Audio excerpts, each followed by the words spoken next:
Fenomenal, pues muy buenos días a todos. Me presento en primer lugar para aquellas personas que bueno, me conozcan. Soy Luis Noé, soy director de IPEX. Estoy aquí con parte del equipo también, con Teresa Alonso, que es la responsable del área de formación. Y en primer lugar, pues quiero dar la bienvenida y agradeceros vuestra participación en este webinar y sobre todo también agradecer la participación de dos personas que están también conectadas, que son en este caso Juan Miguel del Real, que es director de Cooperativas Agroalimentarias de Castilla-La Mancha, y José Luis Palma, que es experto en derecho agroalimentario, que es la persona que va a impartir los contenidos de la jornada de hoy. Esta jornada tiene como origen la propuesta de la propia Dirección de Cooperativas Agroalimentarias de Castilla-La Mancha, de Juan Miguel, para abordar un tema que consideraban que era importante tener en cuenta respecto a cómo va a impactar en las empresas del sector agroalimentario de Castilla-La Mancha, que operan tanto a nivel nacional, pero sobre todo también a nivel internacional en esta nueva fase o, digamos, en este desarrollo de la ley de cadena alimentaria y los cambios que se prevé que va a haber en el corto plazo, que sí o sí van a impactar en las empresas agroalimentarias de la región y que, por tanto, era oportuno y pertinente el abordar estos contenidos.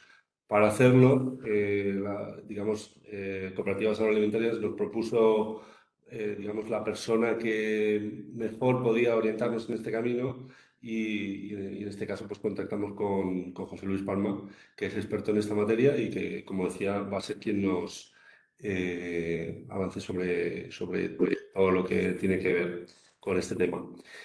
Antes de dar la palabra a Juan Miguel, sí que quiero aprovechar que tenemos empresas, digamos, potencialmente beneficiarias de un par de convocatorias que tenemos ahora mismo abiertas y creo que es importante que conozcáis que están ahí, que es en primer lugar la convocatoria de ayudas individuales, que está abierta hasta el día 5 de diciembre y os animo a todos a que la tengáis en cuenta y la solicitéis. Y luego también para las bodegas, Provine, que está abierta la convocatoria de Provine. Así que después ya de mi cuña publicitaria, que tenía que aprovechar que tenemos aquí empresas potencialmente beneficiarias, ya simplemente dar la palabra a Juan Miguel y agradeciendo también su proactividad para este tipo de colaboraciones y muchas otras que siempre llevamos a cabo de forma continua. Así que todo tuyo, Juan Miguel. Bueno, pues muy buenos días a todos y a todas. Muchas gracias, Luis, por tu introducción y, bueno, por tus palabras. Y bueno, dar la bienvenida, por supuesto, a todos los asistentes a este webinar. Bueno, sobre un tema bueno, ya hemos comentado en alguna ocasión, pues que está de rabiosa actualidad. Todo lo que tiene que ver con la ley de la cadena en su última reforma legal y que, bueno, pues ha sido sin duda una de las leyes con más debate e incluso podría decir que con alguna polémica durante su última reforma y que bueno pues que ahora ya pues nos afecta a todos y que no hay más que aplicarla y aplicarla bien para que bueno, pues para que las cosas no tengan efectos negativos en nuestras empresas. Esta normativa de la ley de la cadena ya es antigua, ya desde el año 2013, pero sí que es cierto que, como digo, en esta última revisión que ha tenido, sobre todo desde el año 2020, en la que se introdujo el criterio del coste efectivo de producción, pues es cierto que ha generado, pues, como digo, mucho debate en el sector y que, bueno, pues está, digamos, ahora de plena actualidad.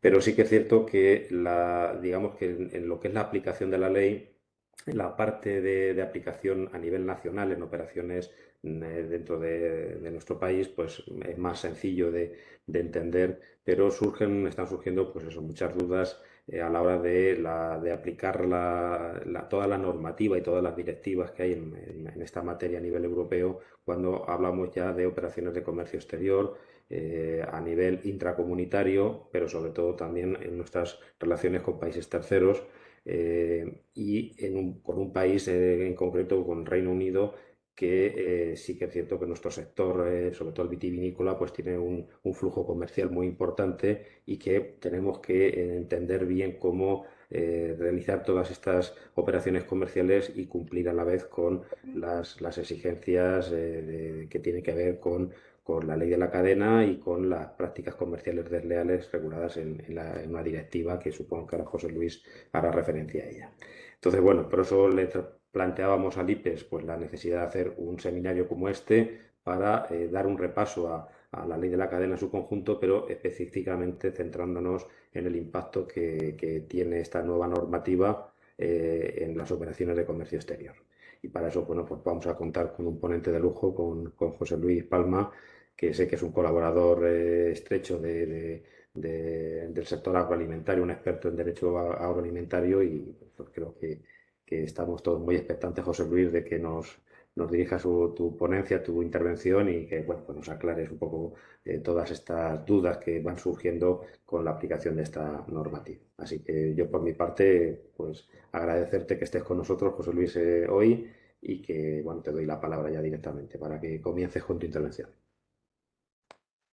Muy bien, muchas gracias. En primer lugar, quiero, pues, como es lógico, agradecer la invitación del Instituto de Promoción Exterior de Castilla-La Mancha, del IPEX, en la persona de su director, de Luis Noé, también las palabras de Juan Miguel del Real por Cooperativas Agroalimentarias. Colaboramos mucho con Cooperativas Agroalimentarias.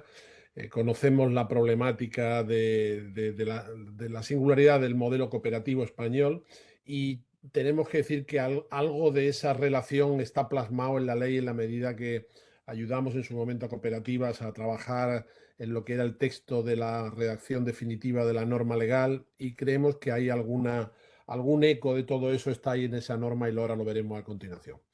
Muy bien, yo, una vez hecha la introducción y hechos estos obligados agradecimientos, quería poner un poco el tema en situación, ¿no?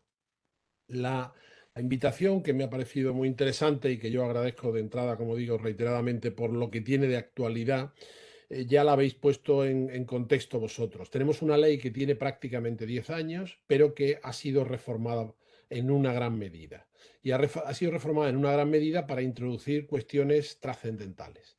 Llegaremos ahora a ellas, al tema del coste efectivo de producción, llegaremos a las prácticas comerciales desleales, pero lo primero que quería contar era por qué, y de ahí le hemos puesto esa denominación a la jornada. La jornada va a tener, y lo quería contar también como formato. Primero, yo voy a hacer una exposición de la ley de la cadena sobre lo que serían las grandes novedades que hay en ella. De esa exposición general de la ley de la cadena, luego vamos a hacer tres casos prácticos concretos, varios de ellos, como veréis, aplicados a cooperativas agroalimentarias, que tienen que ver también con temas de contratación alimentaria y de exportación. Y adicionalmente, todas las cuestiones que tengáis, yo os agradecería que las pusierais, si podéis, en el chat que tenemos abierto, y finalmente yo haré una serie de cuestiones sobre ellas, ¿vale? Lo digo por ordenar el debate de manera que podamos tener primero la exposición conjunta de cuáles son las novedades de la ley, luego una aproximación práctica a lo que serían 10 o 12 preguntas más frecuentes sobre cómo está la aplicación real de la ley en contratos y en cooperativas agroalimentarias concretamente, y finalmente ya las intervenciones y las preguntas que haya. Más o menos hemos calculado un par de horas estimativamente, pero estamos abiertos a lo que vaya dando de sí la jornada. Bueno, como os decía, ya por entrar en lo que es la jornada, yo le he puesto lo de qué es la ley de la cadena y por qué es importante entenderla, ¿no? La sucesión de las exposiciones irán en esta línea de índice que os marco ahí. Vamos a ver primero dónde estamos, cuál es el ámbito de aplicación de la ley. Es muy importante identificar bien porque ha habido cambios sustantivos en esta materia. Luego, las condiciones contractuales. Veréis cómo la contratación alimentaria, como sabéis, va a tener y tiene ya unas exigencias nuevas y están en marcha. Ahora lo veremos y a lo largo de la semana probablemente tengamos más novedades. Están en marcha varias modificaciones relevantes que tienen que ver a continuación, como os he puesto ahí, con el registro de contratos alimentarios, que lo vamos a ver en los próximos días en el Boletín Oficial del Estado.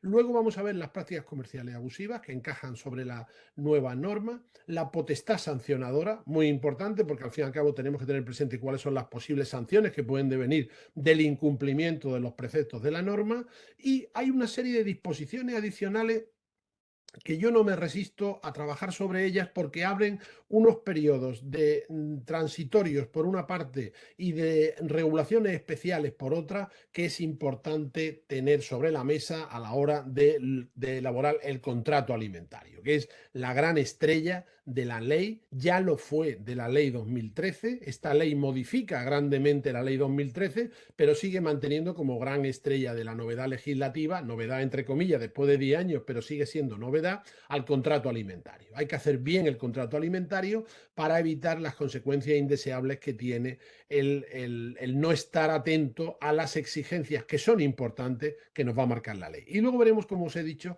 estos supuestos prácticos básicos para hacer una aplicación, digamos, al bote pronto, a primera hora, de lo que está dando de sí ya la norma, con carácter previo a las preguntas o las cuestiones que podáis tener. Entrando ya un poco en la materia agroalimentaria, hay que hacer una aproximación que es lo que subyace cuando se habla de que el legislador tiene en mente una determinada materia. Vamos a ver, el sector agroalimentario tiene, junto a otras muchas singularidades que no vamos a entrar en ellas, dos ámbitos muy relevantes que deben ser tenidos en cuenta. En primer lugar, su aportación al PIB y a la balanza comercial. Esto es un dato que desde luego no puede ser soslayado en ningún momento y es una parte importante de su relevancia y de la relevancia que tiene esta norma, y ahora lo veremos más adelante porcentualmente, de manera que ahí lo configuramos como un elemento de tracción del resto de sectores.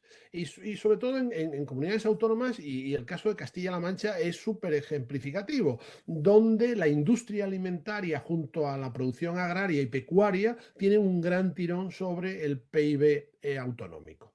Y a continuación, desde un punto de vista social, punto de vista social en cuanto que tiene que ver con la cultura, con el paisaje, con la gastronomía, es un yacimiento de empleo básico, es un elemento de provisión de bienes públicos para fijar a la población en el territorio, esto que está ahora tan en boga y que conocemos, aunque tiene una antelación muy grande en el tiempo, que es el éxodo rural, que yo creo que fue el auténtico origen de todo el problema. Esto de la España vaciada es una, digamos, denominación más o menos afortunada, que ha venido muchos años después a cabalgar sobre el viejo tema del éxodo rural, que es el origen de todo, y hablamos ahí también de la promoción y el proceso social. No obstante, este sector, por estas singularidades de las que estamos hablando, es extremadamente vulnerable, y lo es por sus propias características. Es muy estacionario, tiene una elevada rigidez en la demanda y la producción es perecedera, entre otros aspectos. Quiere decir que hay que conjugar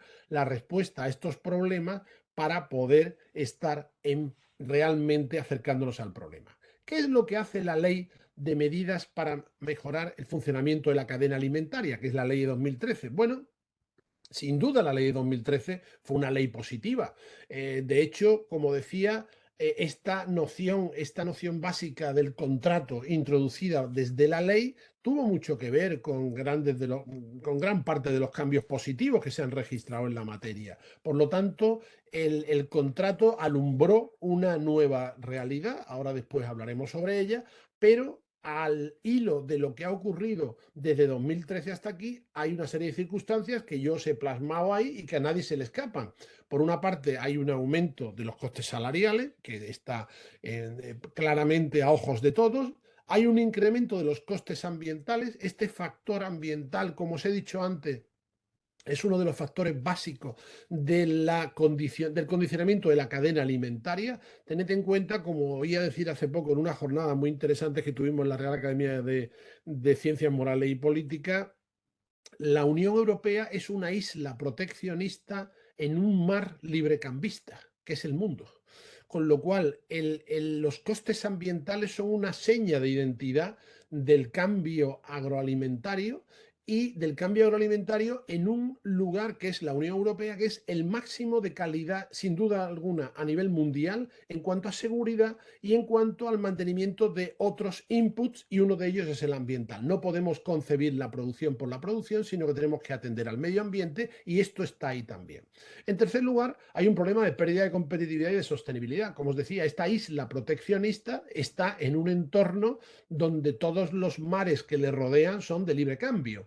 Entonces hay que ser capaz de competir en ese mundo internacional. Cuando salís fuera, y estamos hablando de la exportación agroalimentaria, que he visto en el listado de los asistentes que hay muchísima empresa que está haciendo exportación agroalimentaria, y yo os animo mucho a ello, como también os animarán desde el IPEX, desde Cooperativa, porque esa es una de las grandes salidas del sector. Tenemos que tener presente que cuando salimos del ámbito europeo, y estabais hablando antes del Reino Unido, que ya no está en el ámbito europeo, aunque mantiene muchos de sus, digamos, tradicionales normas de funcionamiento por la cercanía del momento en que salió y el Brexit y toda esta historia, la realidad es que estamos saliendo a un mercado donde nos encontramos con unos condicionantes muy diferentes a los que ya conocíamos. Por lo tanto, hay que tener presente esto, porque o vendemos en esos mercados o realmente estamos fuera de mercado y nos tenemos que quedar con nuestras producciones. Por lo tanto, tenemos que ser competitivos y tenemos que mantener la sostenibilidad. Y finalmente está el problema del encarecimiento de las materias primas, que a nadie hay que recordarle el cómo se ha producido el avance. Tenemos aquí el antecedente de la ley del 2013. Ahí lo tenéis. Hay 3 fases desde el año 2013 hasta ahora en los que se ha ido produciendo una modificación del mecanismo legislativo. En primer lugar, desde el año 2013 al 20 prácticamente no hubo cambios, hasta que en febrero de 2020, justo antes de la pandemia, fijaros, esto es del mes anterior a la pandemia, se producen todas las movilizaciones de las organizaciones de productores, derivadas de toda una serie de problemas que había habido con el encarecimiento de las materias, con el coste laboral, etcétera, etcétera, y genera un cambio sustancial en la ley de 2013. ¿Cómo? Mediante un Real Decreto Ley. Este Real Decreto Ley introduce, y se ha apuntado antes, y aquí está el elemento de arranque, el coste efectivo de producción dentro del precio del contrato. Ahora veremos lo que es el coste efectivo, lo analizaremos en detalle, pero arranca de este decreto de 2020, que luego se importa a la modificación de la ley de la cadena, pero que ya estaba ahí un año y pico antes. Dentro de del mismo año 2020 hay un segundo hito, que es la ley 8/2020, donde se importa íntegramente todo el contenido del Real Decreto Ley. ¿Con qué sentido? Darle estabilidad en el tiempo. Los Reales Decretos Ley, como sabéis, por la Constitución, en el artículo 86, se dictan solo en casos de extraordinaria y urgente necesidad. No se puede sostener en el tiempo la acción de un Real Decreto Ley. No conviene hacerlo mediante esa norma, que es una norma transitoria de por sí. Por lo tanto, sus contenidos pasan a la ley de diciembre. Y un año después es cuando aparece esta modificación. Esta modificación, de la que, si os fijáis, ahora mismo hace más o menos un año, la va a hacer dentro de varias semanas. Y aparece la ley 16/2021 de 14 de diciembre, que introduce medidas de mucho mayor calado e incorpora, ya se ha mencionado, yo lo reitero, a la legislación española la directiva comunitaria relativa a las prácticas comerciales desleales. Bien, empecemos por esta directiva. Esta directiva, ¿qué objeto tiene? La directiva, la 2019-633.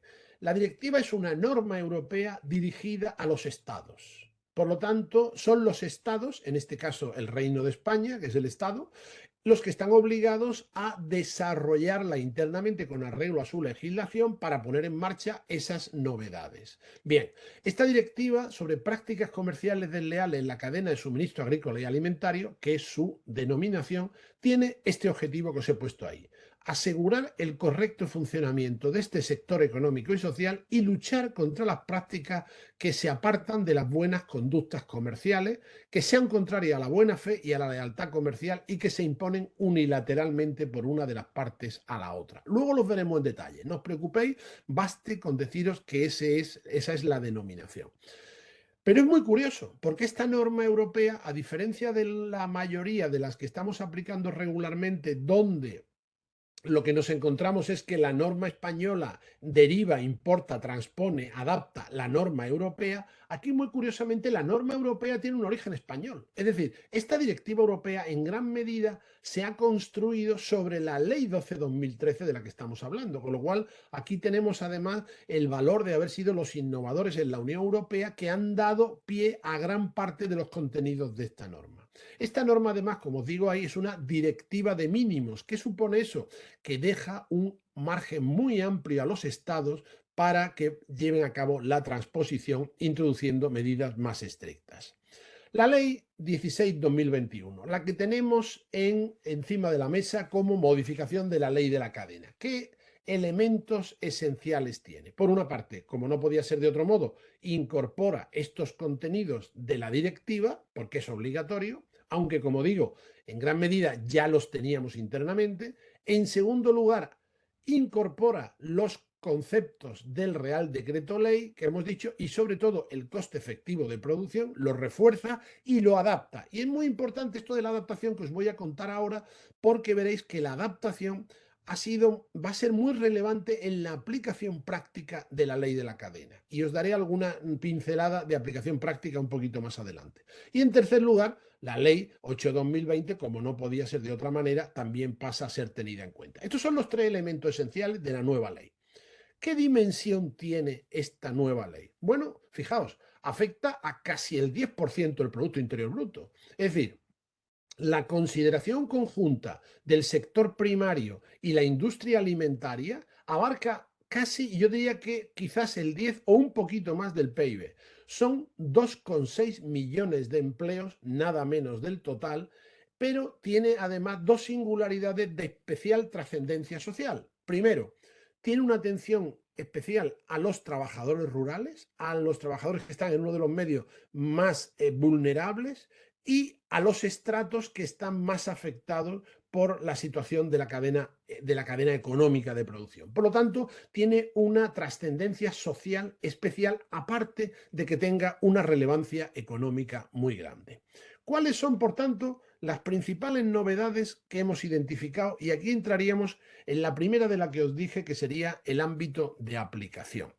Muy importante, la nueva ley, en su artículo 2, mientras que la antigua decía que se aplicaba solo a determinados tipos de operadores en función de ciertas características, su volumen de negocio, su carácter de ser mayor o menor, la nueva ley ya no restringe esta aplicación, sino que aplica a todas las relaciones comerciales entre cualquiera de los operadores que intervienen en la cadena, desde la producción a la distribución de productos agrícolas y alimentarios. Aquí hay un salto cualitativo. Hay un salto cualitativo porque el conjunto de los contratos alimentarios se amplía enormemente. Todas las relaciones contractuales pasan a sujetarse a la ley de la cadena, aunque se trate de dos pymes o no exista especial dependencia jerárquica, que era uno de los criterios de la ley anterior. El umbral de precio que antes estaba en 2.500 euros baja ahora a 1.000 euros, es decir, todas las transacciones que no sean mediante precio de contado, que se hagan entre dos operadores a lo largo de un año, que estén en conjunto por encima de 1.000 euros, están sometidas. Por lo tanto, si le vendemos un proveedor a un productor, un agricultor, un ganadero, a un comprador, que puede ser una industria, un intermediario, por encima de 1.000 euros al año, en suma de 4 contratos de 400, 400 y 400, ya estamos en la ley de la cadena, ¿vale? Bien. Luego, se suprime el requisito de las situaciones de desequilibrio, que era un requisito muy complejo porque había que valorar cuáles eran las situaciones económicas de las dos que estaban en relación en la cadena, si uno era pyme, no lo era, etcétera, etcétera. Bien, aquí ya desaparece y cualquier contrato que tenga más de 1.000 euros está sometido. Por lo tanto, ¿cuál es la conclusión? Aumenta en gran medida el número de contratos que están sujetos a la ley de la cadena. Y el ámbito de aplicación hacia afuera, hemos visto el ámbito de aplicación hacia adentro, qué contratos aplica, ahora a qué relaciones comerciales se aplica. Y aquí es muy importante porque entra vuestro elemento internacional. Esto es muy trascendente tenerlo presente. Aquí hay tres situaciones posibles. Una, un proveedor y un comprador que ambos están en España. Es la venta que le hacéis desde la cooperativa de Castilla-La Mancha al distribuidor que está, pues no sé, en Andalucía o en Valencia o en Madrid, ¿vale? Eso es ley de la cadena íntegramente, sin lugar a dudas. Segundo caso, uno esté establecido en España y el otro esté en un Estado miembro, pero no resulte de aplicación de otro Estado miembro. Es decir, caso venta dentro de la Unión Europea. Vendéis a Francia, a Italia, a Alemania, a cualquiera de los países de la Unión. ¿Por qué hay esta especial consideración porque la Ley de Prácticas Comerciales Desleales y la legislación de cadena está transpuesta o debe estarlo a todos los estados de la Unión, con lo cual, vendiéndose dentro de la Unión, basta con que se acoja bien a la legislación de ese país o a la legislación española, porque estaría amparado en cualquier caso. Y tercer supuesto, una de las partes tiene su establecimiento en España, vosotros, y la otra en un tercer estado no miembro de la Unión Europea, caso del Reino Unido, o caso de Túnez, o caso de Estados Unidos, donde sí se aplican las prohibiciones de esta ley, especial respeto, atención al coste efectivo de producción y el régimen sancionador correspondiente. ¿Cuál es el objetivo? Hombre, que haya una cooperación multilateral entre los Estados miembros europeos para asegurar el equilibrio entre las diferentes normativas de los estados, ¿vale? De manera que en estos tres distintos estratos, venta en España, venta dentro de la Unión o venta a terceros, es donde la ley ha hecho estas modificaciones, manteniendo en todo caso su núcleo duro, que es las prohibiciones y el régimen sancionador. Es decir, no podemos infringir el régimen del coste efectivo de producción para venderle a un país tercero, por ejemplo, ¿vale? Bueno, ahora lo veremos. Luego, cooperativas, singularidades.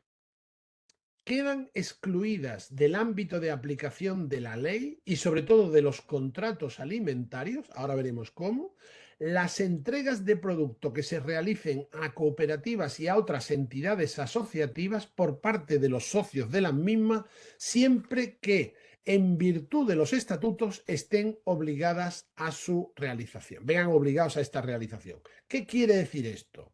Hombre, quiere decir que hay que considerar la excepción cooperativa. Es decir, el cooperativista que lleva su uva a su cooperativa de vino o el cooperativista que lleva sus corderos a su cooperativa de ganado, no está vendiéndole a la cooperativa, está aportando a una cooperativa de la que él es copropietario. Lo será en una 400ª parte o en la parte que le corresponda, pero él no se está vendiendo a sí mismo. Él está aportando. Por lo tanto, este momento inicial de la relación no es constitutivo de un contrato alimentario. Con esta salvedad, tiene que haber en las cooperativas, en sus estatutos o en sus documentos contractuales anejos, esta previsión expresa de que se respeta esta entrega. Por lo tanto, para evitar que las entregas de productos por parte de los socios a las cooperativas tengan la consideración de transacción comercial sujeta a la ley de la cadena, debe preverse dichas entregas de producto en los estatutos, porque de lo contrario serían relaciones comerciales ordinarias, ¿vale? Por lo tanto, exigencia a las cooperativas de adaptarse a la ley de la cadena en la forma establecida para que lo que entregan sus socios sea una aportación y no una venta. Nuevos sujetos obligados. Fijaros, la noción de cadena alimentaria, que no es una noción estrictamente económica, no es una noción de relaciones entre eslabones de la cadena, no solo, es también una noción de carácter jurídico, la medida que hay una trascendencia obligacional en ser parte de estos eslabones y además se le da dimensión a toda la relación que hay desde el origen del producto hasta el consumidor final, gracias a un sistema de trazabilidad que vincula a todos los eslabones, este nuevo concepto de cadena alimentaria también se ha ampliado. ¿Por qué? Porque ahora se incluyen, que antes estaban excluidos, se incluyen las empresas de hostelería y restauración con un volumen de facturación superior a 10 millones de euros, por ejemplo, los grupos de restauración o los hosteleros que tengan más de 10 millones de euros, y las empresas de servicio de alojamiento, las cadenas hoteleras, con un volumen de facturación superior a 50 millones de euros. ¿Por qué? Porque se entiende que estamos hablando de grandes operadores que tienen capacidad de afectar al mercado y por lo tanto deben estar sometidos a esta regulación singular. Productor primario. Esto es otro concepto que tenemos que tener bastante claro porque no siempre es suficientemente nítido. La definición de productor primario se ha modificado y también se ha ampliado. La ley nueva lo que ha hecho ha sido simplificar la ley antigua, hacerla más sencilla y extenderla en su aplicación. Y se ha modificado la noción de productor primario para decir que se entiende por él todo aquel que se dedique a la producción agrícola, ganadera, forestal o a la pesca. Mira, antes solamente tenían esta consideración de productores primarios aquellos cuya actividad principal fuera una de las señaladas y se daba una relación. Ahora se ha incluido a toda una serie de productores, por ejemplo, que lo son a tiempo parcial. Y esto tiene un sentido que va en la línea de mantenimiento de la actividad agraria, dentro de ella, de toda una serie de operadores, de referentes que están ahí, aunque no sea de forma exclusiva. La nueva noción que está trabajando la política agrícola común, que sabéis perfectamente, de agricultor a tiempo, agricultor a título principal, junto a ella está la de agricultor profesional, pero la de agricultor a título principal, que es un poco la estrella de lo que va a ser la nueva PAC, este ya no requiere que sea más del 50% del que reciba de la actividad agraria. Basta con que se está trabajando sobre un 25%. Es decir, se está reduciendo la cantidad económica que debe percibir un actor agrario para seguirle considerando dentro de la cadena, porque no podemos ser extremadamente rigurosos en la medida que nos dejaríamos fuera grandes sectores de agricultores a tiempo parcial que son muy comunes en el sector agroalimentario. El producto agrícola y alimentario en el artículo 5 también ha sido sustituido, y sido sustituido en su noción para ampliarlo. Antes, fijaos, aquí es una cuestión de sutileza, pero que es importante. Antes se hablaba de alimento o producto alimenticio. Ahora se habla de producto agrícola y alimentario. ¿Cuál es la diferencia? Bueno, se han pasado a referenciar todos los productos que están en el anexo 1 del Tratado Fundacional de la Unión Europea, que son mucho más que los que había antes. Y así, por ejemplo, se han incluido, que antes no lo estaban, las plantas vivas y los productos de la floricultura, el corcho, el lino, el cáñamo, el tabaco, etcétera, ¿vale? Es decir, ahora el producto agrícola y alimentario es mucho más amplio en cuanto a su concepción que el anterior alimento o producto alimenticio. Y hay nuevas definiciones. ¿Quién es el proveedor? Bueno, pues el proveedor ya es cualquier persona física o jurídica que venda productos agrícolas y alimentarios, incluyendo las organizaciones de productores y de proveedores. Sabéis que la Unión está muy por la labor de fomentar la concentración de la oferta agroalimentaria y, por tanto, lleva la noción de organizaciones de productores y de proveedores también a los nuevos conceptos.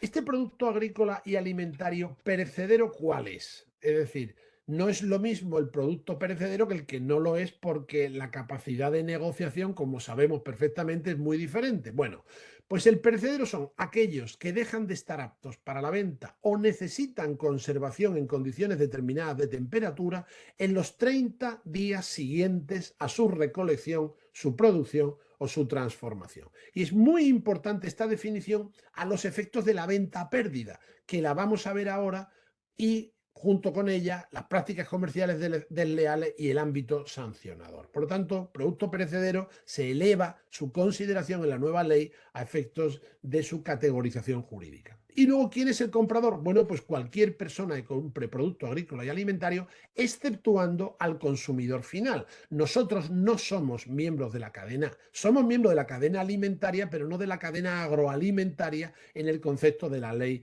de la 12/2013. Bien, hay una nueva definición también que afecta al ámbito cooperativo, son las entidades asociativas. La Unión Europea y en su desarrollo la ley española habla de que son entidades asociativas, porque veréis que las menciones se hacen siempre en la ley de la cadena a entidades asociativas.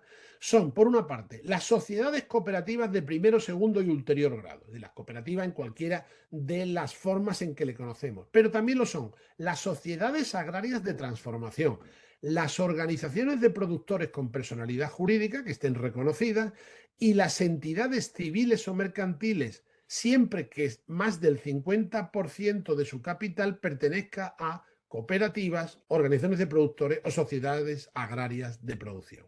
Por tanto, esta noción entidades asociativas abarca mucho más que la de cooperativas, porque veis que ahí hay también algunas otras entidades que son de base particular completamente, como la SAT, ¿no?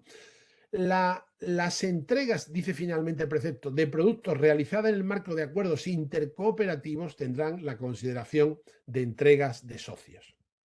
Bien, y ahora llegamos al tema de los contratos. El contrato, como decíamos, ya fue la estrella de la ley de 2013 y ha seguido manteniendo el estrellato en la ley de 2021. El contrato se le define como aquel en que una de las partes se obliga frente a la otra a entregar productos agrícolas y alimentarios y a la otra se obliga a pagar un precio cierto, bien sea una compraventa o un suministro de forma continuada, exceptuando los que tengan lugar con consumidores finales. Estos son los contratos alimentarios. La redacción de estos contratos, que sigue siendo obligatoriamente por escrito, recordad que esta era una novedad, entre comillas, de la ley de 2013, digo novedad porque ya han pasado 10 años, pero sigue siendo una apuesta muy decidida de la ley y de la nueva ley, lo que hace es ampliar el número de exigencias. Dice que la redacción debe basarse en principio de transparencia, de claridad, se debe de ser concreto, sencillo, evitando cláusulas oscuras. Se permite ahora expresamente la firma electrónica, como era lógico, aunque no lo hubiera dicho la ley de firma electrónica hubiera permitido firmar estos contratos.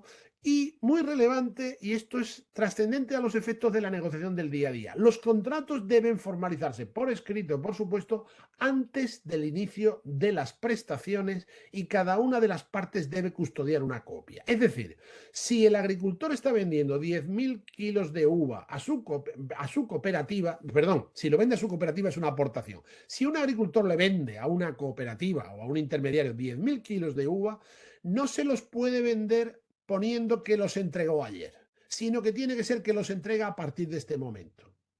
De manera que el contrato debe estar siempre antes del inicio de las prestaciones y vais a entender en breve por qué es así, porque además es sancionable en el caso de que no se cumpla esta obligación, además de que cada una de las partes debe guardar una copia.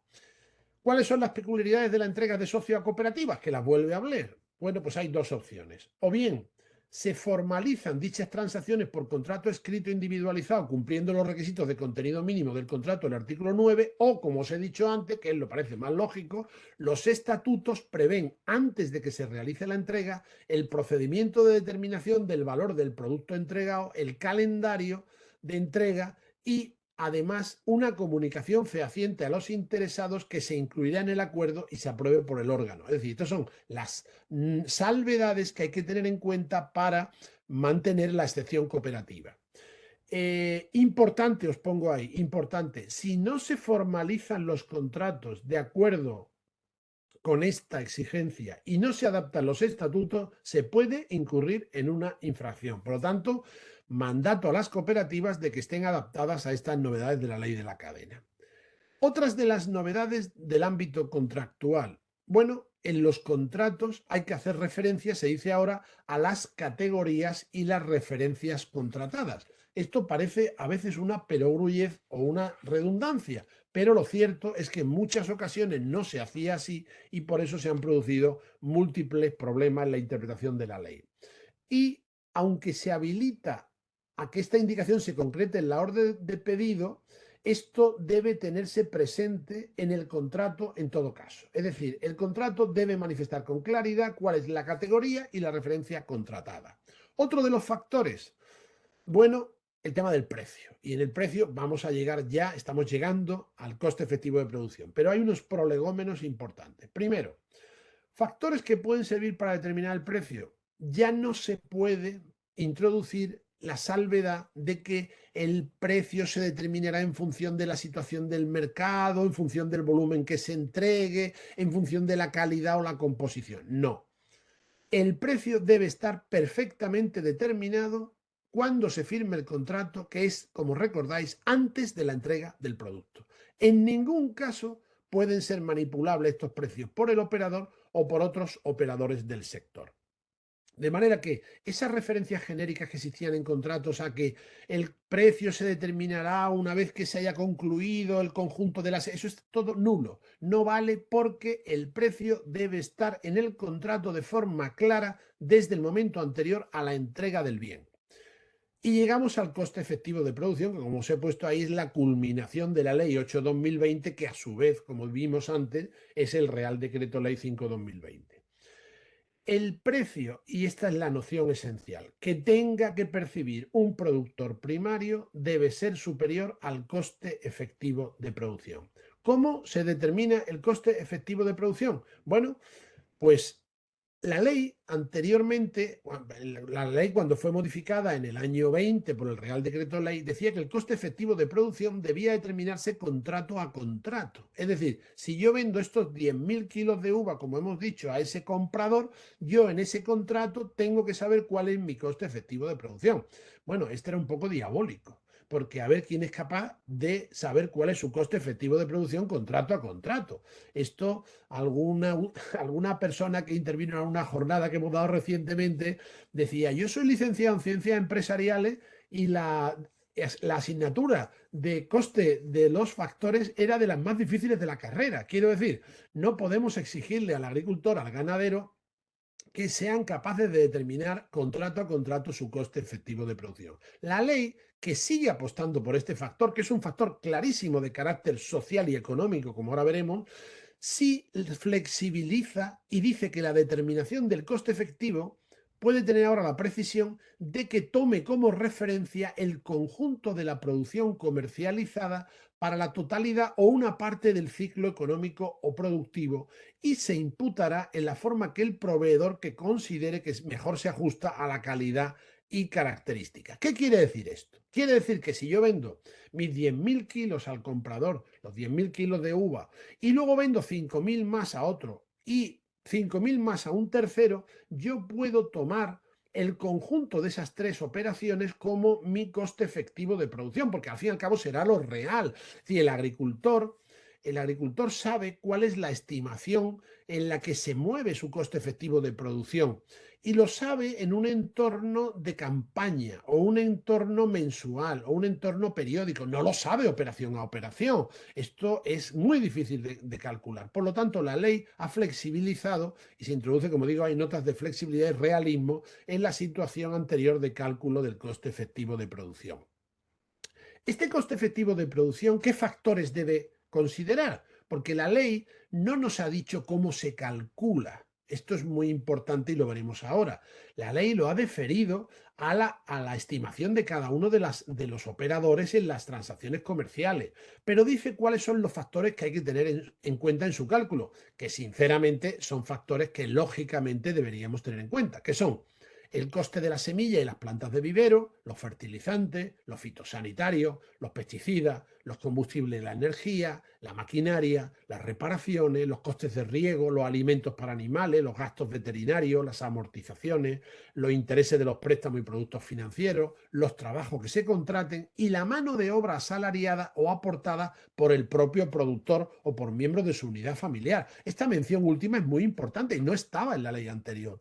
Es decir, dice, mi trabajo es parte del coste, por supuesto. Yo creo que es el primer elemento del coste, el tiempo y el esfuerzo que dedican esos agricultores o esos ganaderos a la producción de esos productos. Aquí se ha suprimido, estuvo a punto de incluirse, pero no se ha llevado al final a la ley, la referencia a que en el caso de explotaciones agrarias se considerarán como factores objetivos para determinar el coste efectivo los datos publicados por el Ministerio de Agricultura.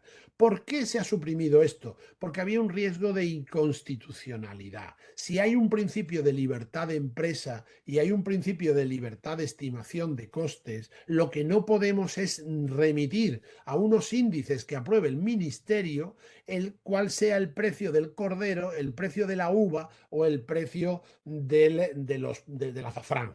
Entonces, ¿podemos tener elementos referenciales? Por supuesto, se está trabajando desde distintos observatorios en tener elementos para saber cuál puede ser el conjunto de los factores e incluso sus estimaciones en producciones concretas, en vino, viña, en viña para el consumo, etcétera, etcétera. Pero eso no va a suplir nunca esa tarea de estimación que corresponde finalmente al productor.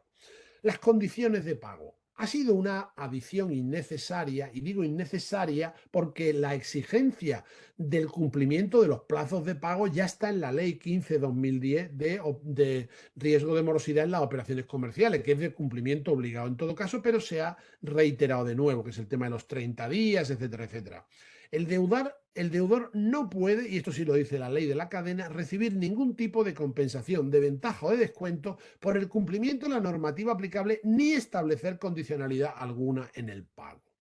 Otras cuestiones adicionales que tienen que tenerse en cuenta en los contratos. Hay que indicar la fecha de entrada en vigor. Hay que decir desde cuándo se activa el contrato. Y luego hay una obligación de recoger el mecanismo de resolución de conflictos, que puede ser una corte arbitral o un tribunal, según decidan las partes. Adicionalmente, ¿cuáles son los demás temas que hay que tener presentes en los contratos? Se pueden incluir penalizaciones en caso de incumplimientos. Es normal incluirlo en muchos contratos en general, ¿por qué no en los contratos alimentarios en particular? Puede haber excepciones por causa de fuerza mayor, entendido por causa mayor, un evento imprevisible o que incluso previsto sea imposible de evitar. Y son nulas cualesquiera cláusulas y estipulaciones que incumplan la regla de respeto del coste efectivo de producción. Además, y esto es novedad, se habilita al productor primario a exigir un resarcimiento de daño y perjuicio judicialmente en caso de que fuera así, ¿vale? Y adicionalmente, como hemos dicho, antes había una obligación de conservar la documentación durante 2 años que se ha extendido ahora a 4 años. Y se ha introducido un nuevo artículo bis, 9 bis. El 9 bis es un artículo que sale del Senado, curiosamente, y habla del plazo de negociación. Este plazo de negociación, bueno, es algo, como digo, que se introdujo a última hora y se dice que los contratos deben firmarse en el plazo máximo de 3 meses desde el inicio de las negociaciones. ¿Qué supone esto? Bueno, pues que tiene que haber un sistema de comprobación efectiva del inicio de las negociaciones. Yo la sugerencia que os hago siempre para que quede una constancia formal es que si vais a empezar a negociar algo con alguien, le mandéis un correo electrónico ese día diciéndole: estimado fulanito, a partir de hoy vamos a negociar las condiciones del contrato de no sé qué. Bien. ¿Por qué? Porque tenemos un plazo máximo y esa es una prueba, el correo electrónico, del inicio de esas negociaciones.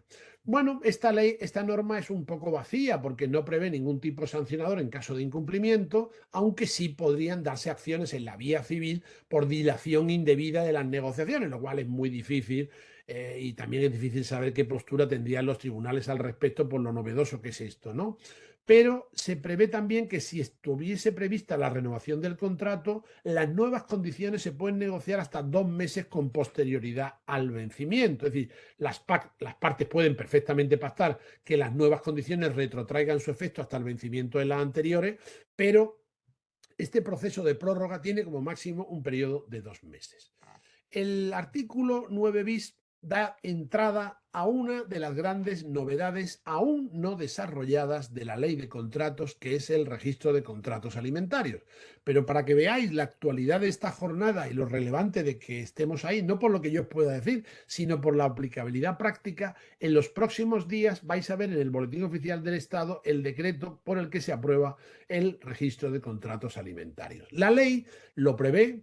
Es una de las novedades fundamentales y tiene como efecto y como finalidad precisamente controlar esta obligatoriedad de la exigencia de que el contrato se produzca siempre antes del inicio de la prestación. Porque si yo al final termino haciendo un contrato después de haber hecho la prestación, después de haber vendido, probablemente yo, si soy el productor primario, aparte de haber incurrido el comprador en una ilicitud, me voy a encontrar en una situación de inferioridad a la hora de negociar porque ya está entregado el producto y por lo tanto puede verse ahí un desinterés en pactar ninguna condiciones. Sin embargo, la ley prevé que se inscriban en este registro todos los contratos alimentarios que se suscriban con los productores primarios o con sus agrupaciones o sus modificaciones.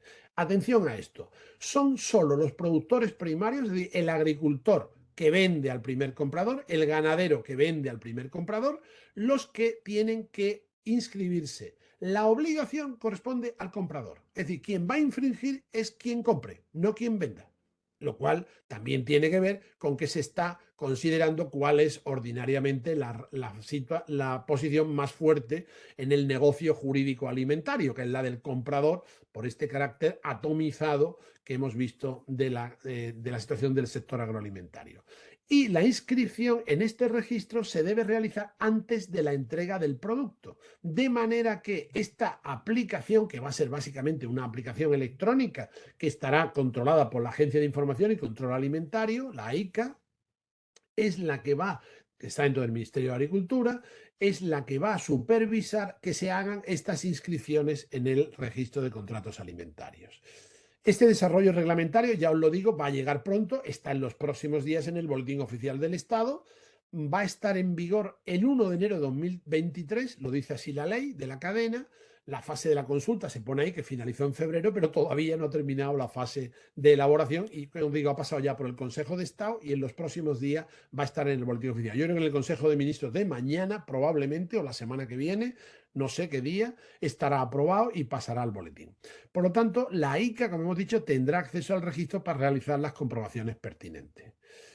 ¿Cuáles son las novedades desde el punto de vista de las prácticas comerciales abusivas? Bueno, hemos visto que los pactos sobre actividades promocionales son una de las exigencias de la directiva y se llevan a la nueva ley, y se exige que cualquier pacto sobre actividades promocionales tiene que indicarse de forma visible para el consumidor el precio real y la causa de la promoción. Y lo podemos ver estos días con el Black Friday. Es decir, el Black Friday de alimentos, de productos alimentarios, que los hay por muchos sitios, debe de manifestar en cualquier actividad promocional, y esta lo es, el precio real y la causa de la promoción. O sea, si esto valía 10, yo por el Black Friday lo pongo a 8, una botella de vino o lo que sea, ¿vale? Pero esto es obligatorio. Luego hay, dentro de las prácticas comerciales abusivas, una fijación en otro derivado del sistema del coste efectivo de producción, que es la prohibición de destruir valor en la cadena. Hemos dicho que el productor primario tiene que vender al primer comprador con la determinación del coste efectivo de producción, y este coste efectivo de producción se va a llevar a los eslabores posteriores. ¿Cómo? Prohibiendo destruir valor en la cadena, de manera que los operadores que realicen la venta final, la que se hace al consumidor, no pueden ofertar un precio inferior al de adquisición. No son desleales las ventas de alimentos o productos alimenticios perecederos que estén en fecha próxima a su inutilización o se proporcione información sobre esta circunstancia. Es decir, si se rebaja el precio de un producto porque le faltan 5 días para llegar a su fecha de caducidad, esto es posible afectando al valor de la cadena, pero esto es la única singularidad, porque lo que no se puede es eludir esta obligación de que los precios deben respetar el precio de venta, debe respetar el precio de adquisición. Adicionalmente, otra novedad relevante de la ley son los secretos comerciales. Los secretos comerciales estaban referenciados en la ley del 2013 como la información comercial sensible. Ahora se pasa a introducir la noción de secretos empresariales, porque es una nueva ley de 2019 la que los ha denominado así. Lo ponemos así y ahí cumplimos con ello. Gestión de marcas. Otra de las novedades de la ley es que obliga a establecer, y esto sobre todo va para los distribuidores, pero hay que tenerlo presente también en toda la cadena, a establecer criterios predeterminados para gestionar categorías de productos donde compitan marcas propias con terceros, evitando tratamientos desleales. ¿Qué es esto? Imaginaros en el supermercado vuestro, el más cercano, el del pueblo, el de la ciudad, el que sea, donde hay un lineal en el que están las marcas propias del supermercado, que tendrá una marca blanca, y las demás marcas arrumbadas en un lateral completamente alejado del lineal de la leche, de los productos de las conservas, de las pastas, que es donde debería estar. Esto es un tratamiento desleal de las marcas y la ley lo prohíbe. Se añade una referencia a que los operadores deben actuar siempre de buena fe comercializando las innovaciones, incluso de los productos de los competidores. Nuevo catálogo de prácticas comerciales desleales. Esta es una muy relevante novedad de la ley en lo que ya es más que cadena alimentaria, prácticas comerciales abusivas. La Unión Europea le encantan los colores. Y le encantan los colores, y aquí lo ha vuelto a poner de manifiesto, cuando habla de prácticas negras y prácticas grises. Las prácticas negras son aquellas que están completamente prohibidas. Es decir, ningún operador de la cadena puede hacer esto que voy a deciros a continuación. Y las prácticas grises son aquellas que solo pueden hacerse cuando los dos operadores, comprador y vendedor, están de acuerdo. Vamos a ver, por tanto, cuáles son las prácticas absolutamente prohibidas y luego veremos cuáles son las que están permitidas en los casos en que los dos operadores estén de acuerdo. Está completamente prohibido, porque no podía ser de otro modo, el incumplimiento de los plazos de pago. Es decir, si está normativamente previsto, si está obligadamente he incorporado como una circunstancia exigible entre las partes, lo que no puede por vía de contrato es alterarse. Por lo tanto, yo no puedo en la compra de un producto perecedero poner en un contrato que voy a pagar a 45 días, porque eso es nulo y además de entenderse que no está puesto es sancionable, ¿vale? Entonces, primera exigencia, el incumplimiento de los plazos de pago es una práctica absolutamente prohibida. A continuación, cancelar un pedido de productos perecederos dentro de los 30 días previos al momento señalado para su entrega.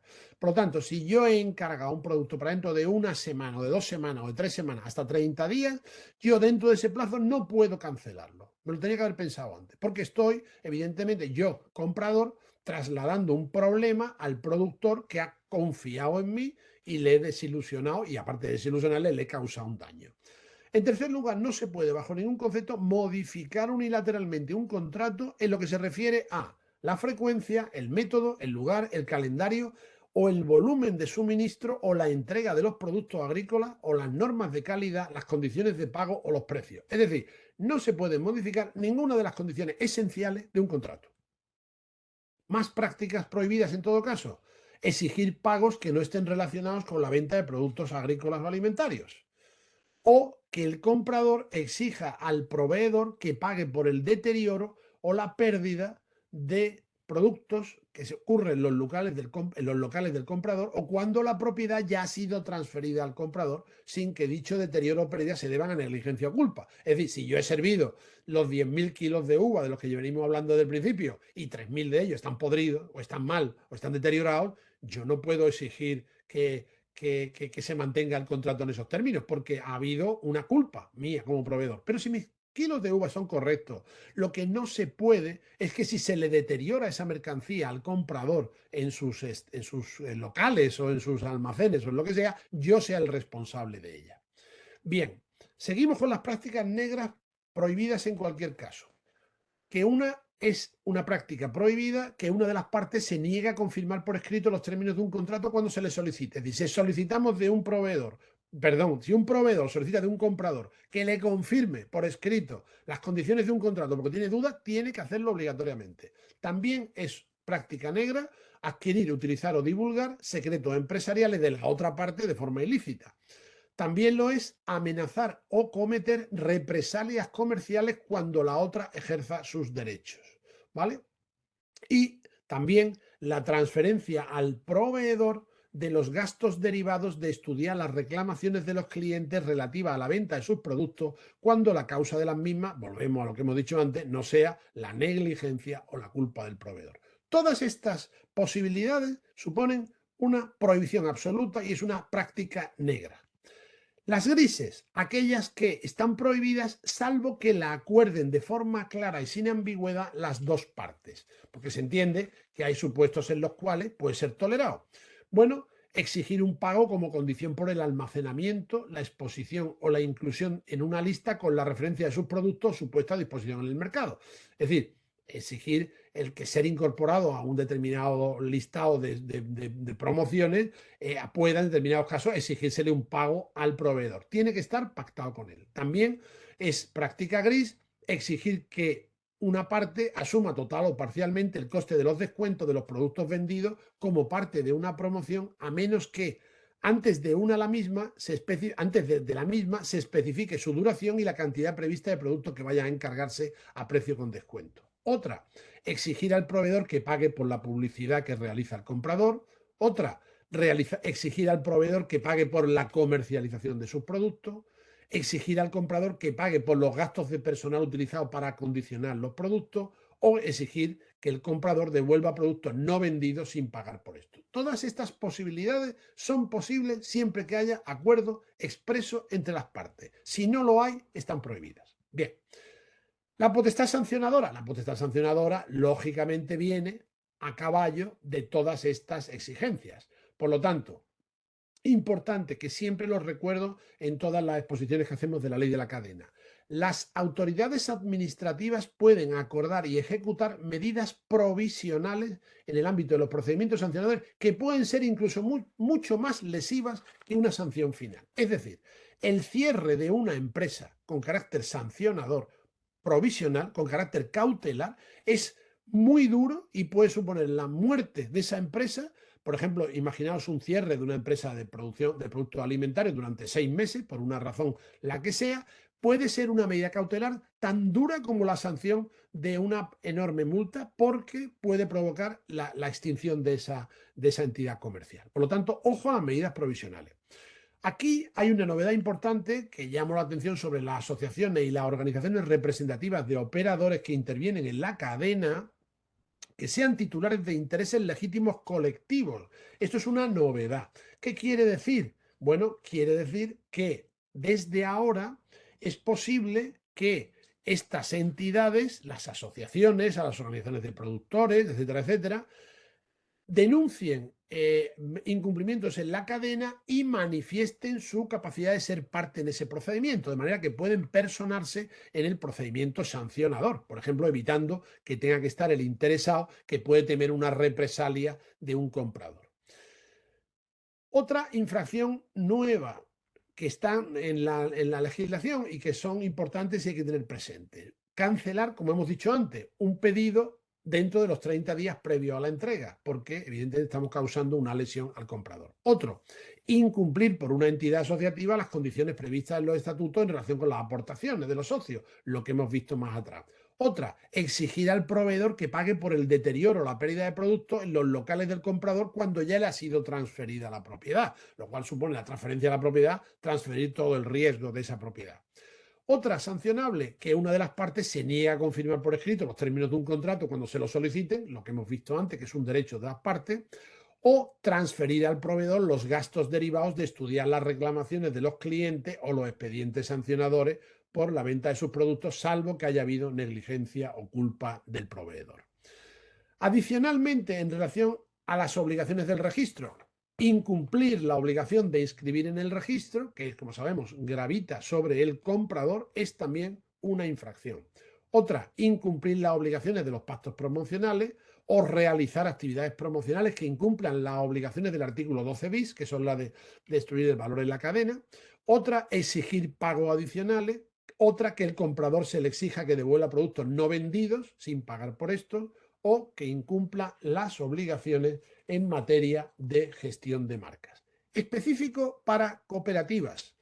Es infracción leve, en línea con todo lo que hemos dicho anteriormente, en el caso de entregas de un socio a una cooperativa o a una entidad asociativa que se haya acogido a la posibilidad prevista de no formalizar por escrito el contrato, que la cooperativa no cumpla las condiciones y requisitos previstos en dicho artículo para los estatutos o los acuerdos reguladores, sin perjuicio de las conductas del 2. Es decir, las cooperativas y las entidades asociativas, caso de la SAT, etcétera, etcétera, deben tener una previsión expresa de previsión expresa de la entrega de los productos por sus miembros, para evitar el tener que formalizar por escrito los contratos.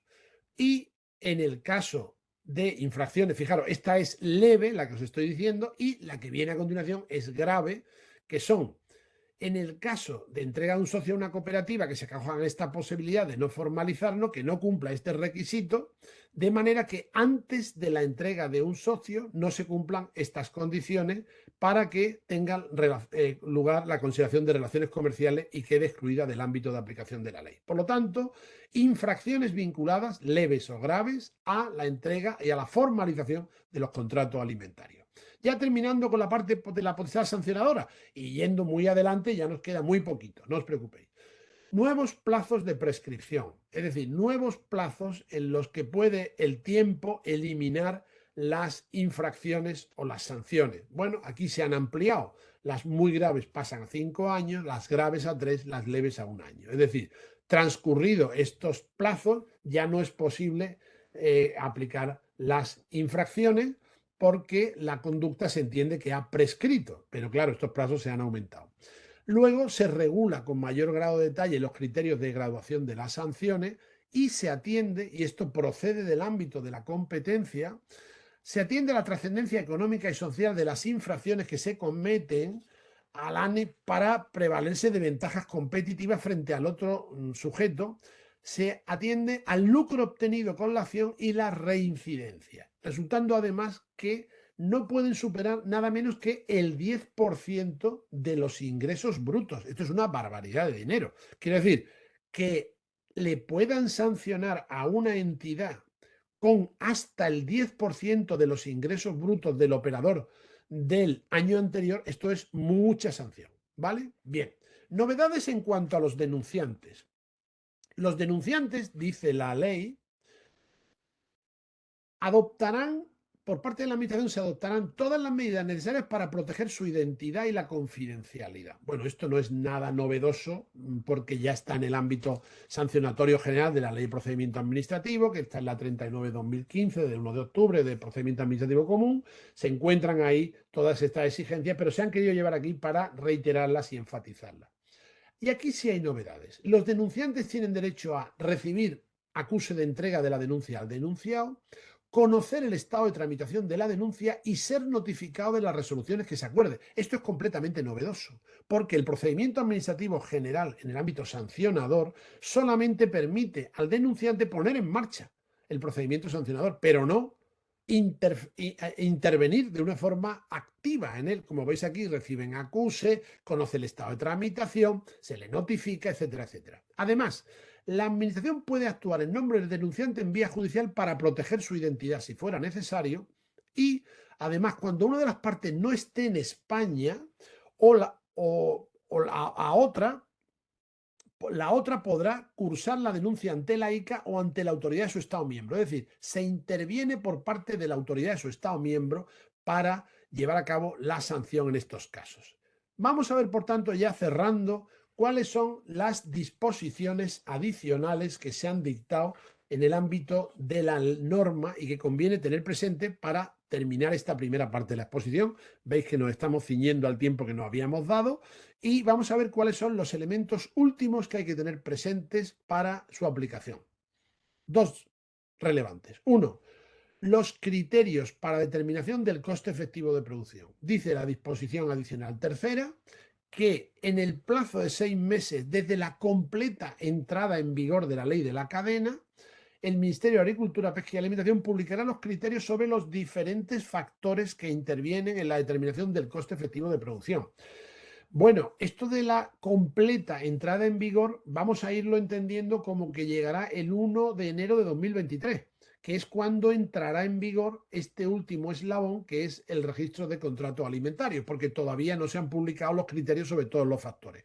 Estos factores, reitero, van a ser orientativos, es decir, nadie va a poder suplir la determinación individual y específica que haga un productor de su coste de producción en el ámbito agrícola, en el ámbito ganadero, en el ámbito forestal. Estos son costes efectivos de producción, pero sí va a haber, para apoyarlo, una serie de criterios que serán publicados por el Ministerio.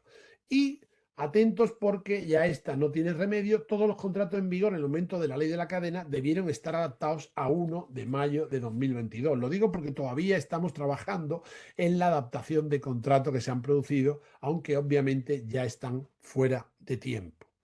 Muy bien, bueno, esta sería lo que hemos preparado como la presentación general de la ley de la cadena.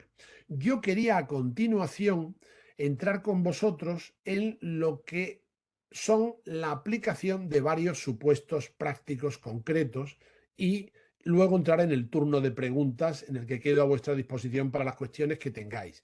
Yo voy a trabajar primero sobre estos supuestos prácticos, son muy sencillos, muy básicos, pero quiero con ellos manifestaros cuáles son los criterios que hay que tener en cuenta en la determinación de los contratos y sus sanciones a la hora de la aplicación real. Por tanto, me he permitido trabajar aquí con 3 casos en los cuales están ocurriendo hechos que son susceptibles de ser considerados como contratos alimentarios y, si os parece, podemos trabajar en este caso. Yo lo voy a hacer de una forma guiada con vosotros, os voy a plantear las cuestiones que se suscitarían, yo las voy a ir resolviendo y con eso voy a dar paso luego a las cuestiones que tengáis, ¿vale? Yo el supuesto práctico, para que os hagáis una idea, os lo voy a plantear, os animo a que lo vayáis pensando, pero os lo voy a resolver, ¿vale? No os voy a torturar haciéndose intervenir malévolamente con preguntas capciosas o confusas, sino que voy a plantearos esas cuestiones que ya veis en pantalla sobre ese caso práctico que yo os voy a leer muy brevemente y luego os lo voy a resolver para que veáis cuál es la aplicabilidad real. Con eso llegaremos a hacer unas 10 cuestiones, digamos, las preguntas más frecuentes sobre la ley y ya luego me abro a lo que planteáis vosotros. Primer caso, normal y corriente, una entidad mercantil que produce cítricos y fruta de verano, vende 2.000 kilos a 1,80 euros el kilo a una distribuidora. Y ambas entidades pactan el contrato por vía telefónica. Esto es lo más normal que se ha venido haciendo hasta ahora mismo. Digo hasta ahora mismo, entendiendo el ahora mismo que llega al 2013, ¿vale? Y ahora os explicaré por qué. Es decir, se cogía el teléfono y se le decía por parte del comprador, del distribuidor, de la cadena de supermercados a la empresa X, que le hemos puesto entidad mercantil, pero me da igual porque es una productora, con lo cual es primera venta, ¿vale? Esta primera venta no necesariamente tiene que hacer un agricultor o un ganadero como persona física, pues una sociedad, ¿vale? Aquí hemos puesto una sociedad. Bueno, pues esta sociedad también aplica en este caso. Bueno, pues en estos casos lo normal era, yo le llamo por teléfono y le digo, mándame 2.000 kilos de naranjas, ¿vale? Y los quiero dentro de un par de meses en tal sitio o pasado mañana. Y te los pago a 1,80. Punto. Y cuelgo el teléfono. Ese era el contrato.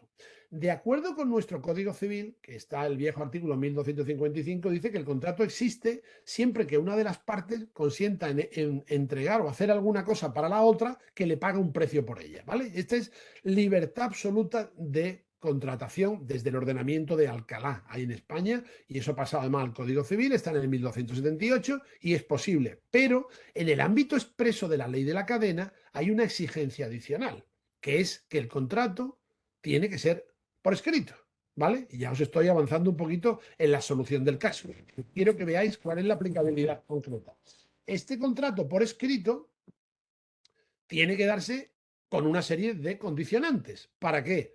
Para salvaguardar precisamente las posiciones de la parte más desfavorecida, que en este principio puede ser perfectamente el productor, que en este caso no tiene por qué ser un agricultor a título de persona física, puede ser una entidad mercantil, ¿vale? Bueno, pues este contrato debe pactarse por escrito, ¿vale? Por lo tanto, si no lo hemos pactado por escrito, el contrato existe, y lo dice la ley de la cadena se ocupa de recordar la posibilidad de que el contrato existe en cualquier caso, porque la ley de la cadena no altera el Código Civil. Lo que hace es introducir obligaciones adicionales. Es decir, yo puedo pactar un contrato por escrito, por teléfono, y servir mañana 2.000 kilos de lo que quiera. Lo que pasa es que estoy incumpliendo la ley de la cadena. El contrato es válido, pero estoy incumpliendo la ley de la cadena. Y esto es lo que se pone aquí. Por tanto, ¿qué infracción se desprende de los hechos anteriores? Bueno, pues según el artículo, y ya voy a avanzaros en la solución del caso, que tenéis que ir pensando vosotros, pero yo os voy a ayudar. En la ley de la cadena, el artículo 8, dice que es una infracción el incumplimiento de la obligación de contratar por escrito porque esta compraventa va a superar los 1.000 euros. ¿Veis? 2.000 kilos a 1,80, pues serán 3.000 y pico, pero ya son más de 1.000 euros. Por lo tanto, se trata de un contrato sometido a la ley de la cadena y que debe ser por escrito. No siendo por escrito, hemos dicho que se ha acordado por vía telefónica, ya hay una infracción. ¿Cómo se califica esta infracción? Que es lo segundo que os pregunto. Claro, esta infracción puede ser leve, grave o muy grave. Bueno, pues nos vamos a la ley de la cadena de nuevo, al artículo 23, y nos dice que este incumplimiento es una infracción leve, el artículo 23.1j. ¿Qué supone? La infracción leve se sanciona con una multa que está entre 250 y 3.000 euros.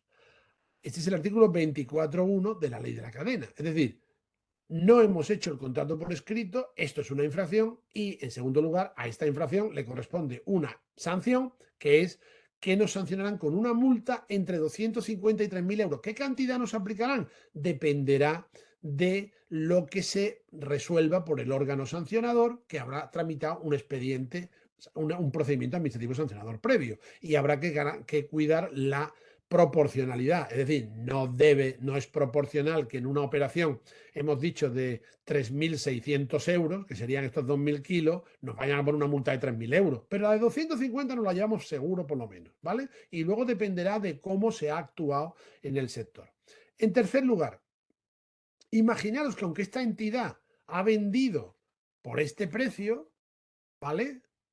Y lo ha hecho de esta forma, telefónicamente, imaginaros que mañana lo vuelve a hacer. Dice, oye, venga, te vuelvo a comprar 3.000 kilos a... Imaginaros que compra ahora 100 kilos solo. Dice uno, es que son 100 kilos que serían 180 euros. No, porque en el conjunto de operaciones del año ya hemos excedido los 1.000 euros, porque ya hemos hecho una operación de 3.600.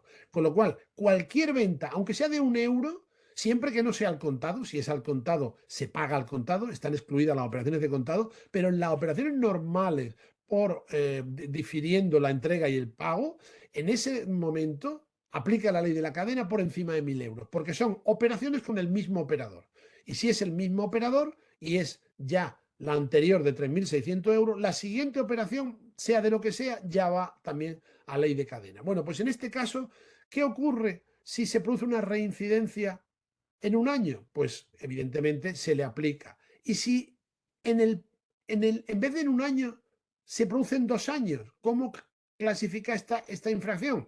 Fijaos, cuando se dé la comisión de una segunda o ulterior infracción que suponga reincidencia, que es la misma operación, que se cometa en el plazo de 2 años, porque la ley habla ya de 2 años, en el entendido de que basta que se trate de una infracción de la misma naturaleza, es decir, he vuelto a repetir la operación comprando por teléfono y de la misma gravedad, la operación es la misma, cae en el ámbito de la infracción. Y por lo tanto, se agrava la sanción y ya la sanción que antes hemos visto que era leve pasa a ser grave. Porque dice la ley que la segunda o ulterior infracción leve que suponga reincidencia con otra leve cometida en el plazo de 2 años, desde la resolución firme en vía administrativa de la primera, se califica como grave. Es decir, que si volvemos a hacer lo mismo dentro de los 2 años, aunque fuera una infracción leve, la primera, y se nos castigue hasta 3.000 euros, la segunda ya es grave y se nos castiga desde 3.001 euros en adelante. Por lo tanto, mucho cuidado, sinceramente, con este tipo de operaciones. ¿Cómo se controla? Dice todo el mundo. ¿Cómo se controla esto? Pues mira, es muy fácil. Hasta ahora lo ha venido controlando la ley de la... Bueno, muy fácil dentro de lo complejo que es. La Agencia de Información y Control Alimentario ha ido controlando estas operaciones mercantiles, llegando a los compradores y a los vendedores, pidiéndole la documentación de las mismas. Al casarlas, si no estaban completas, es sancionable. Es decir, si no tienes el contrato por ambas partes, es sancionable. Y si no está documentado que se ha pagado en plazo, etcétera, etcétera, es sancionable. Y si hay alguna de las condiciones que no está prevista, también es sancionable. Por lo tanto, atentos, que es perfectamente sancionable. Bueno, este sería el supuesto primero, que es el más sencillo que os he puesto para ver cómo funciona. Vamos a ver el segundo. Vamos a seguir sobre la lógica de la entidad anterior. Tenemos una entidad mercantil que produce cítricos y fruta de verano y ha hecho un pedido, pero antes de los 29 días lo cancela. ¿Qué ocurre aquí antes de la entrega? Es decir, oiga, mándeme 2.000 kilos, le digo hoy. Y suponemos que hacemos el contrato por escrito, correctamente, etcétera, etcétera. Y ahora, dentro de una semana, quiero la entrega para la semana que viene. Pero mañana le digo, mira, que me lo he pensado mejor y que ya no quiero los 2.000 kilos. Que es que me ha entrado otro proveedor y lo que sea. Perdone, pilla usted, me ha quedado. Entonces, ¿qué infracción se desprende de los hechos anteriores? Pues en primer lugar, tenemos una práctica comercial prohibida y es que una de las partes de la relación comercial cancela un pedido de productos agrícolas y alimentarios perecederos dentro de los 30 días previos al momento señalado para su entrega. Ya tenemos ahí una infracción, ¿vale? Primero siempre infracción. Y a continuación, ¿cómo la calificamos? Leve, grave, muy grave. Bueno, pues el 23.1e de la ley de la cadena dice que esta práctica, que es desleal, supone una infracción leve. Y como hemos visto anteriormente, las infracciones leves se sancionan entre 250 y 3.000 euros, ¿vale? Con lo cual tendríamos una sanción de la ley de la cadena 25.1a primero por una cantidad de entre 250 y 3.000 euros. Imaginemos que el pedido se ha cancelado, como hemos dicho, 9 días antes de la entrega, porque hemos hablado antes del día anterior. Pues imaginaros que lo hacen el 24º, pues imaginaros que ahora lo hacen lo que hemos dicho, el día anterior. Bueno, hay una previsión expresa de cancelación de pedidos de productos perecederos 10 días previos a la entrega, que ya es una infracción grave, ¿vale? En el anterior tenía que ser de menos de 30 días, pero tiene que exceder de 10, perdón, esta es la precisión. En este caso, si baja de 10 días, se entiende que es grave. ¿Por qué? Porque el bien jurídico a proteger es más elevado. El producto hasta 10 días antes de la entrega está ya trabajándose para su recolección, para su envasado, para su calibrado, para su entrega al comprador. No es una compra futura, no es una compra que evidentemente me lesiona, porque si yo tengo que cortar ese producto de mi plantación, soy el productor, y sé que tengo que tener 2.000 kilos dentro de 15 días, tengo que hacer una previsión de corta para dentro de 15 días. Pero claro, si lo tengo dentro de los 10 días siguientes, probablemente o lo esté cortando, o lo haya cortado, o lo pueda cortar en breve, con lo cual me está partiendo mi cadena de montaje. Bueno, pues en este caso la infracción es grave y la infracción, perdón, digo bien, la infracción es grave y la sanción se agrava y por tanto también es grave y pasa de 3.001 hasta 100.000 euros. Fijaos, es muy importante el juego de la escala sancionadora porque nos parece que arranca en cantidades irrelevantes, 250 euros, que no dejan de ser 250 euros, pero con una parte el juego de la agravación por reincidencia se convierte en grave, pero por otra parte en determinados supuestos, como en este cualificado por el número de días que faltan para la entrega, también se cualifica la sanción que ya pasa de 3.001 euros hasta 100.000. Claro, excuso contaros la gravedad de una sanción que arranca en 3.001 euros y aunque sean solo 3.001 euros ya tiene una entidad suficiente y puede ser susceptible de ser ampliada. Fijaos que hemos puesto una previsión final en este supuesto práctico y es, si se hubiera formalizado la venta de aceite de oliva en lugar de cítricos y fruta de verano, ¿estaríamos igualmente ante la comisión de una infracción?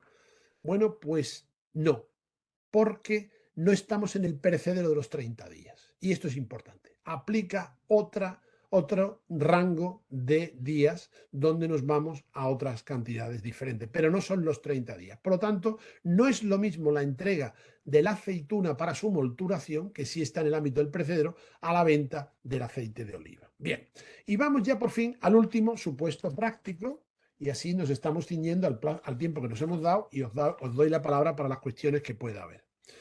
Y ya entramos en el ámbito cooperativo. En el ámbito cooperativo, donde tenemos este supuesto. Hemos puesto una cooperativa de Jaén, pero bueno, puede ser de Jaén o puede ser de Ciudad Real, nos da igual. Una cooperativa produce y comercializa aceite de oliva de la provincia de Jaén y pacta con sus cooperativistas la entrega de producto para el próximo mes.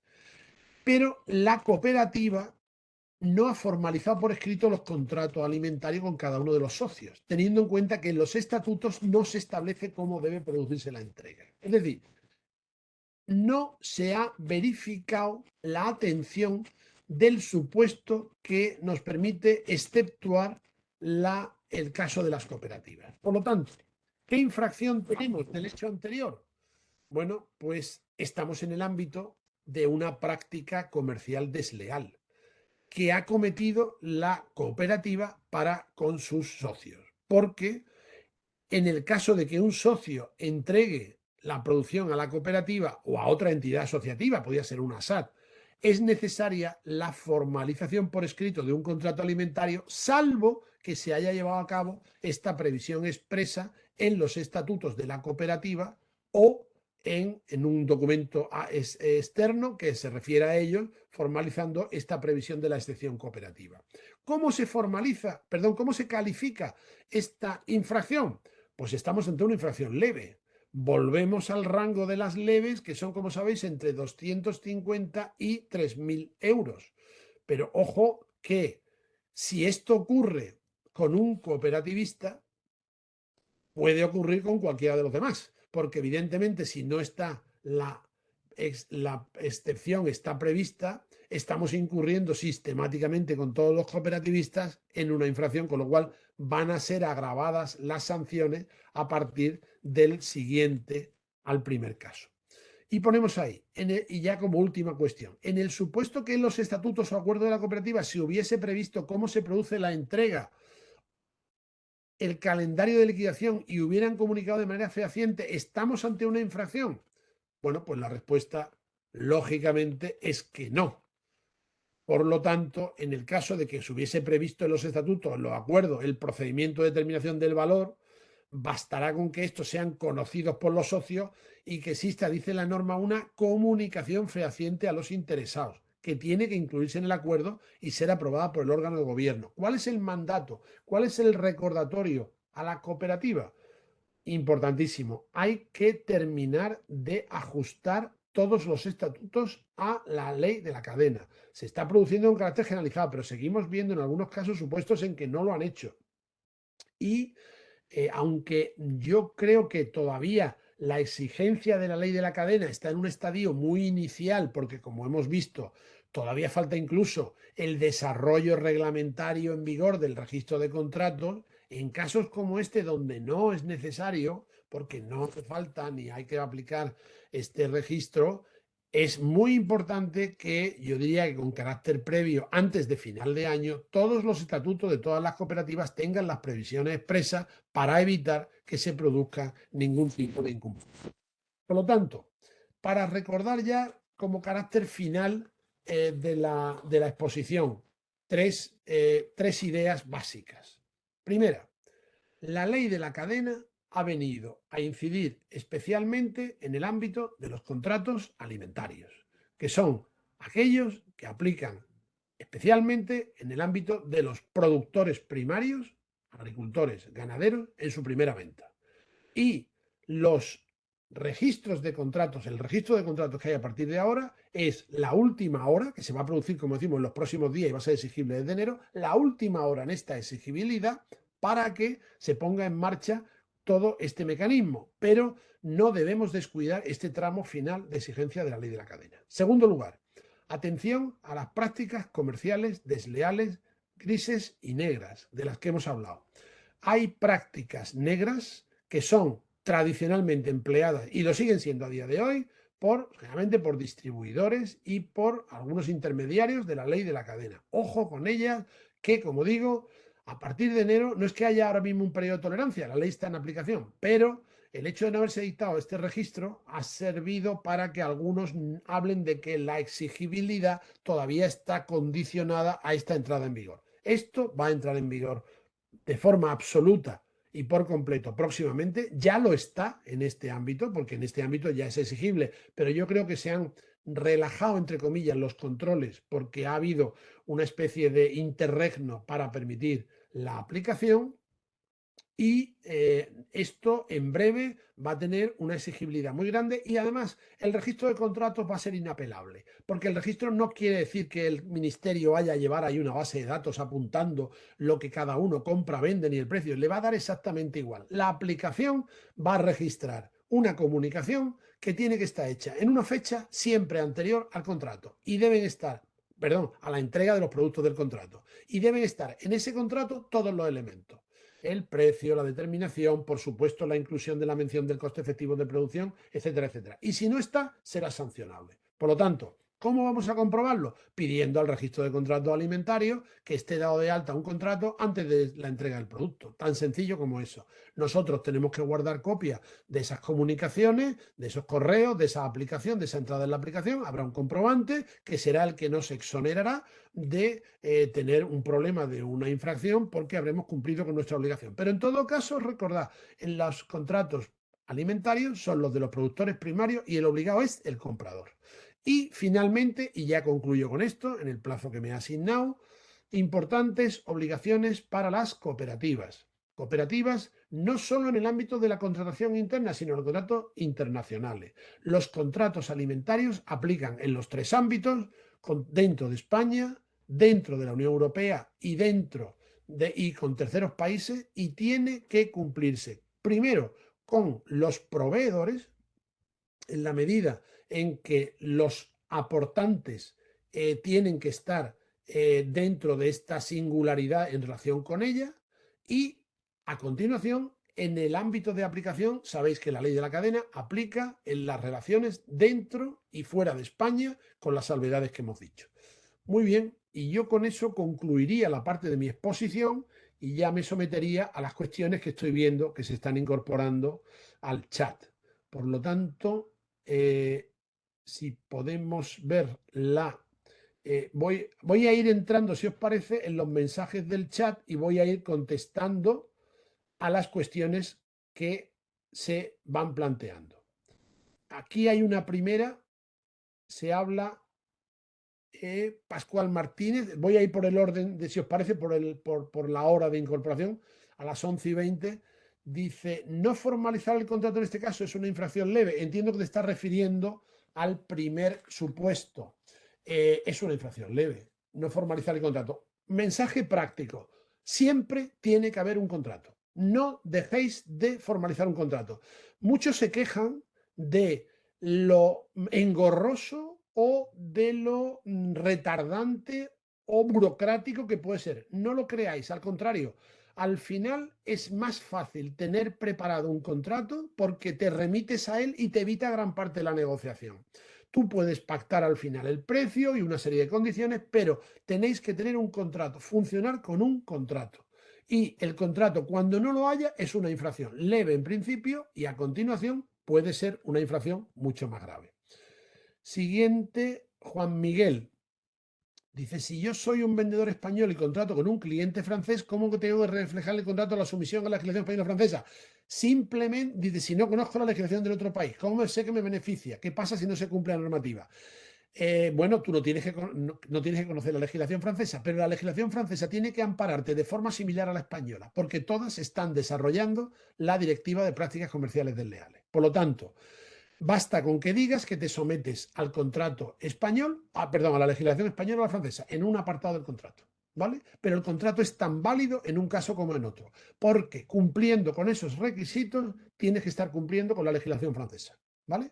Entonces, tú dices, estoy viendo la uva a un señor de Francia y me dice el señor, ponemos la legislación francesa. Bueno, hombre, si tú tienes una habitualidad en la venta de la legislación francesa, te será interesante enterarte de si hay alguna otra singularidad, que la puede haber, pero la legislación básica de protección de la cadena alimentaria tiene que estar recogida en la legislación francesa, porque lo dice la directiva europea, ¿vale?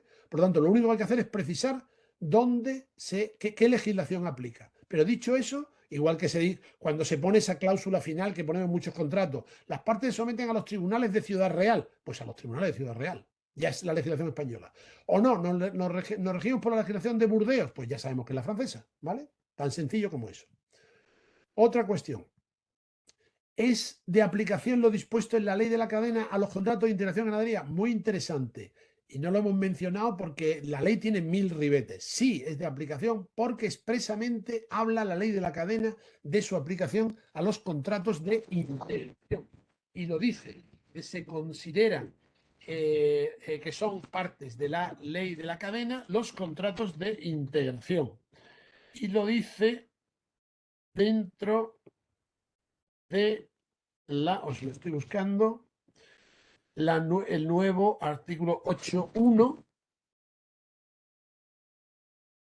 y menciona expresamente la integración. Lo encontraré en algún sitio, ¿vale? Contrato de integración. Ojo con los contratos de integración. Los contratos de integración, en algunos casos plantea problema considerarles contratos de integración porque lo que tenemos en esos casos en realidad es un contrato de depósito. Eso lo hemos visto en algunos supuestos. Estoy buscando la integración exactamente con el auxilio informático, que será más rápido. Pero el contrato de integración, a ver, está aquí, un segundo. Voy a buscarlo. integración. A ver, integración. Aquí está. El título 2. Dentro del título, ya lo dice la ley, el contrato de integración. Lo dice el artículo 5G. Dice el artículo 5G de la ley. Definiciones. Contrato de integración. Y dice, es aquella modalidad de contrato alimentario, o sea, es un contrato alimentario, en el que una de las partes, denominada integrador, se obliga frente a la otra parte, denominada integrado, a proporcionar todo o parte de los productos, materias primas e insumos necesarios para la producción objeto del contrato, así como en su caso a ejercer la dirección técnica y hacerse cargo de la producción al concluir el ciclo productivo. Por su parte, el integrado se obliga frente al integrador a aportar los terrenos, los espacios y las instalaciones, así como los medios y servicios complementarios que resulten necesarios para completar la producción y, una vez obtenida esta, a su entrega al integrador. Fijaos si regulaba la ley de la cadena el contrato de integración. El contrato de integración es un contrato alimentario, porque expresamente se prevé así en la ley de la cadena. ¿Vale? Siguiente cuestión. Dice, ¿y si la operación es con un cliente chino? ¿Cómo reflejo en el contrato escrito la aplicación de las prohibiciones de la ley de la cadena y cómo puedo obligar al chino a cumplirla? ¿Qué pasa si el cliente chino no quiere aceptar esas condiciones o aceptándolas no las cumple? Buena pregunta. Primero, la obligación con el cliente chino existe, porque si no, si la ley de la cadena no se aplicara a terceros países no de la Unión Europea, estaríamos ante un ámbito de fraude de ley. Nos escaparíamos por ahí. La obligación existe para el español y para el chino, que para actuar en España y hacerlo correctamente tiene que someterse a la legislación española. Y en todo caso, si actúa trabajando con España, tiene que cumplir las obligaciones que hay aquí de la legislación española, una de las cuales es respetar la ley de la cadena. Por lo tanto, las prohibiciones de la ley de la cadena, el chino tiene la obligación de cumplirlas. Y si está en España o tiene algún tipo de relación con España, sabe que tiene que hacerlo. Y me dirás, ¿y si no viene a España? Bueno, si el cliente chino no quiere aceptar las condiciones o aceptándolas no las cumple, está en un incumplimiento del chino, que es el comprador, porque entiendo que el chino es el comprador. Tú has cumplido. Por lo tanto, tú tienes la obligación de hacer tu parte del contrato, cumplirla, y el chino se le sancionará y tendrá un problema porque, aunque no le vayamos a perseguir en China, cosa que se podría hacer porque hay una previsión de colaboración con autoridades de terceros países y, oye, las relaciones de España con China son muy fluidas, con lo cual ya le interesará al chino cumplir porque sabe que en un momento determinado puede tener sanciones pendientes en España, lo cual le impedirá trabajar con un español. Entonces, ojo que aplica a terceros países. ¿Vale? Bien. Siguiente, Miguel Ángel. La obligación del contrato es del comprador y él lo registra, pero yo como vendedor, ¿qué obligaciones tengo? ¿El vendedor tiene que registrarlo? No, el que tiene que registrarlo es el comprador. Yo, como vendedor, tengo que tener un contrato, ¿vale? Pero yo no voy a subirlo. Vamos a ver cómo se regula, quiero ver cómo se regula por el decreto. Puede que diga que subsidiariamente lo puede subir el comprador, perdón, el vendedor. La obligación es del comprador. ¿Por qué? Porque es la parte más fuerte en la relación. Se entiende que el distribuidor o el intermediario que compra tiene una posición económica más fuerte y tiene unas obligaciones que cumplir antes que las que le corresponden al proveedor, que puede ser un pequeño agricultor o un pequeño ganadero, que no tiene por qué tener todos esos medios, ¿vale? Pero la obligación es del comprador y, por lo tanto, al que se le sancionaría por incumplimiento de la formalización del contrato y del registro es al comprador. Lo que ocurre es que yo creo que puede haber, y eso hay que esperar al decreto que va a salir, algún sistema subsidiario en el que yo como vendedor tenga la opción de subir el contrato, porque el contrato tiene que existir. El contrato tiene que existir. Otra pregunta. Dice, a mí hasta el momento solo Conaco, y tengo que decirlo porque lo pone ahí el nombre, ha exigido formalizar el contrato. Las demás plataformas como Carrefour, La Despensa también tienen que enviármelo. Todos los compradores tienen que formalizar el contrato. Es obligatorio. La ley no distingue entre Conaco, Carrefour o no. Todos los compradores, los grandes, los pequeños y los medianos. Es una obligación porque es una exigencia de derecho positivo. Vale. Caso de no existir el contrato por escrito, ¿quién es sancionado? ¿El vendedor, el comprador o ambos? Vamos a ver.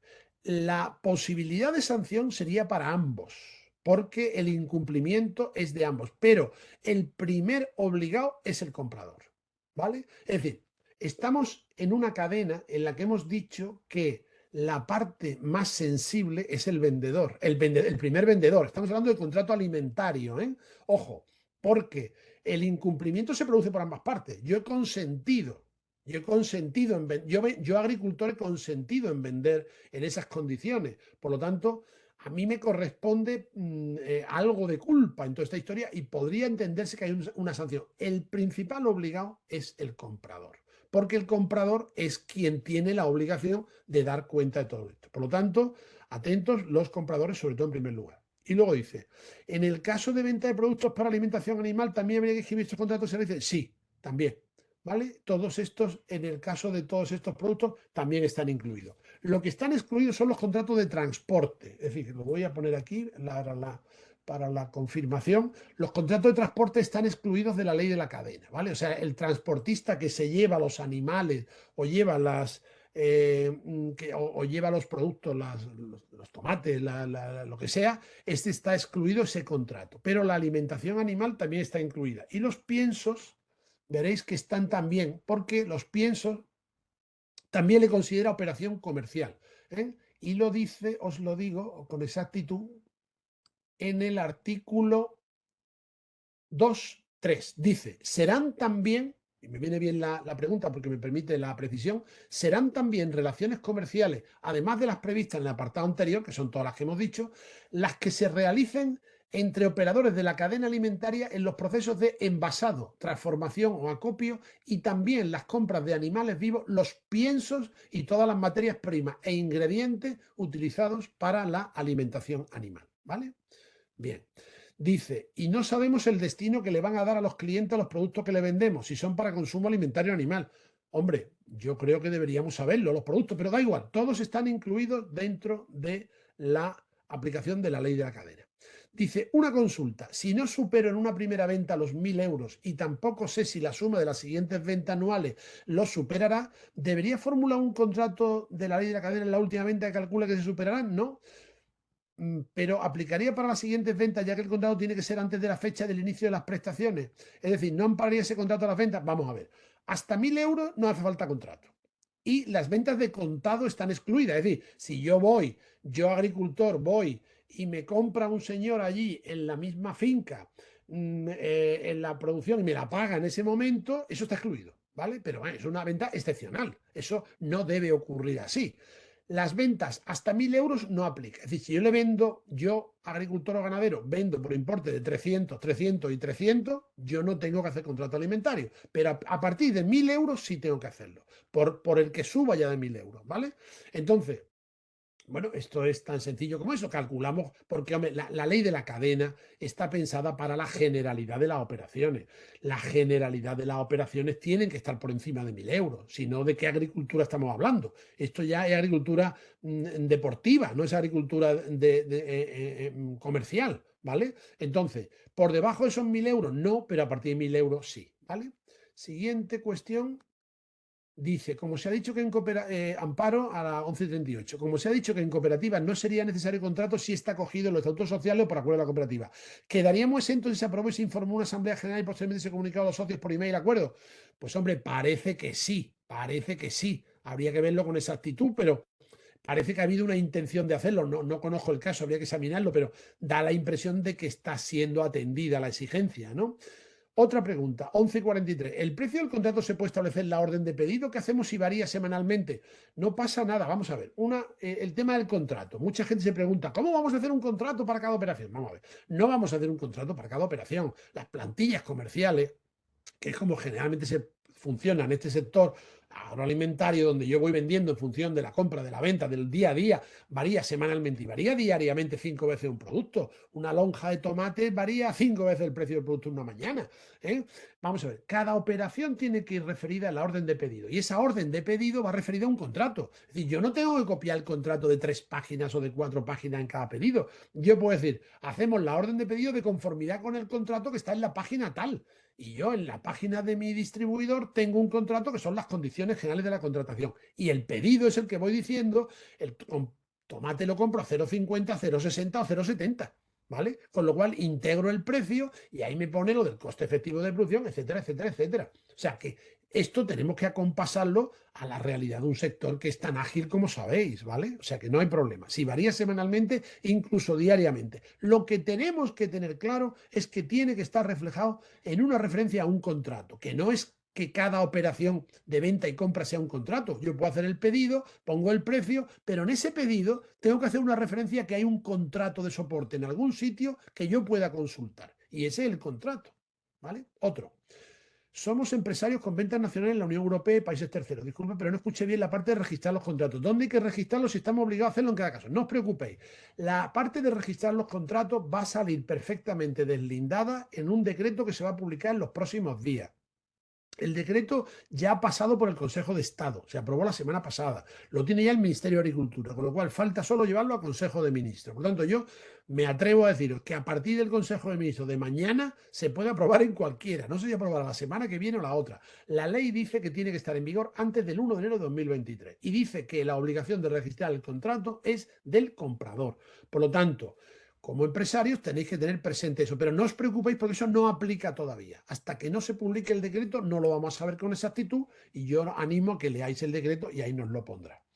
Otra pregunta, ¿todas las operaciones anteriores a 1 de enero de 2023 deberían ser formalizadas mediante contrato? Sí, porque cuidado, que no esté el registro de contratos en vigor no quiere decir que no haya que hacer contratos. Quiere decir que no está todavía en vigor la obligación de registrarlos, pero sí hay que hacerlos por escrito. Ya está, desde el año 2013 está la obligación, ¿vale? Desde la ley 12-2013 de la cadena alimentaria. Ahora se ha perfilado, se han añadido exigencias y se ha obligado además a incluirlo en el registro, pero por supuesto que existe. ¿Desde qué fecha tendríamos que tener formalizados los contratos para evitar sanciones? Desde 2013. Con lo cual, os animo a que los que no tengáis contrato crucéis los dedos, pero sobre todo animéis a los compradores a que hagan contrato porque la obligación ya existe, aplica a todos y aunque todavía no se haga en inscripción en este registro, que es una obligación de última hora, pero dice, si es de 2013 estamos muertos, pues estáis muertos, lo confirmo.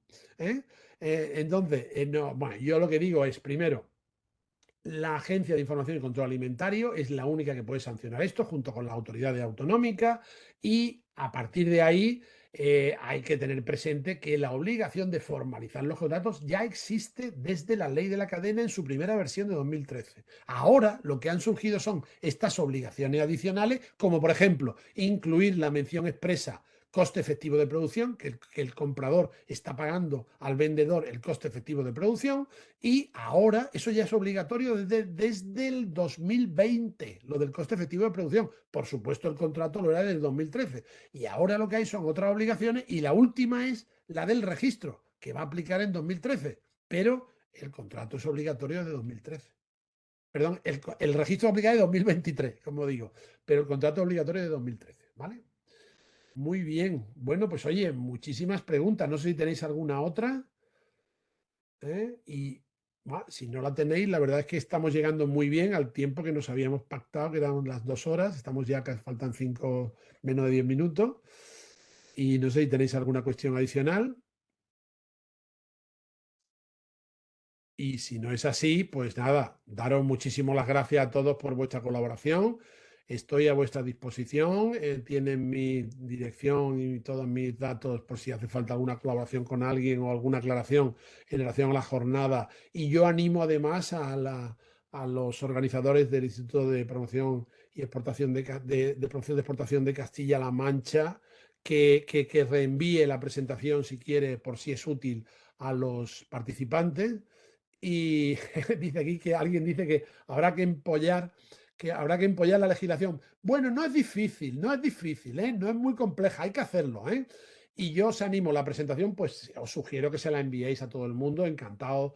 Y si alguno tiene interés, nosotros publicamos periódicamente mensualmente unos análisis normativo agroalimentario, por supuesto gratuito. Si tenéis alguno como cooperativa, como empresa, como particular interés, me mandáis un correo. En el IPEX tienen mi dirección de correo electrónico.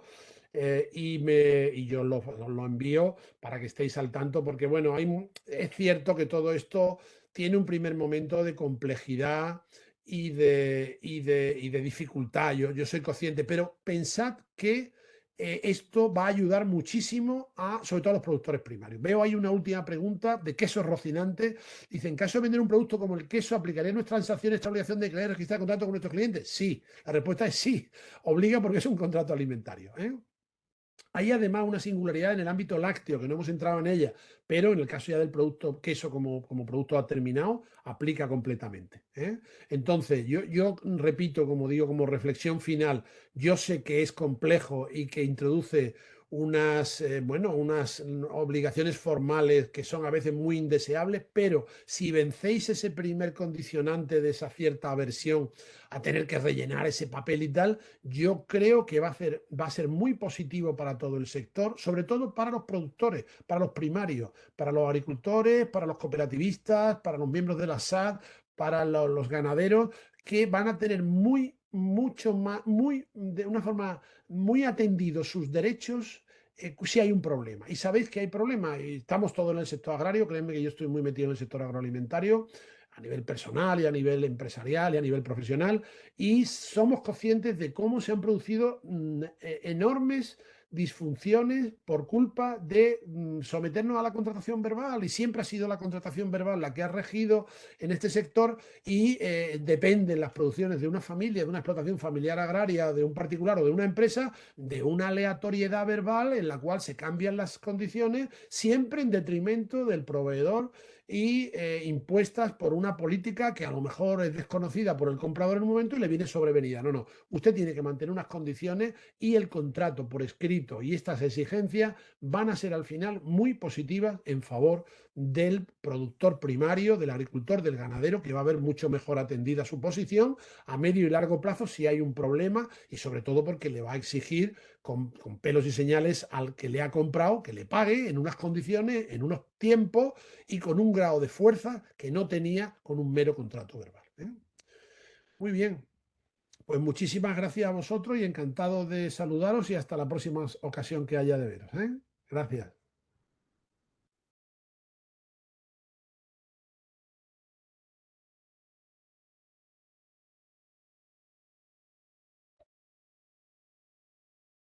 Bueno, pues muchas gracias, José Luis, por tu exposición y ha sido un placer escucharte. Ya entiendo que, Luis, si quieres, ya cierras tú el- el seminario.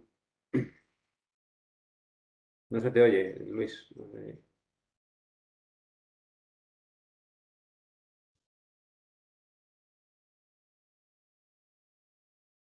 Nada, no se te oye, Luis.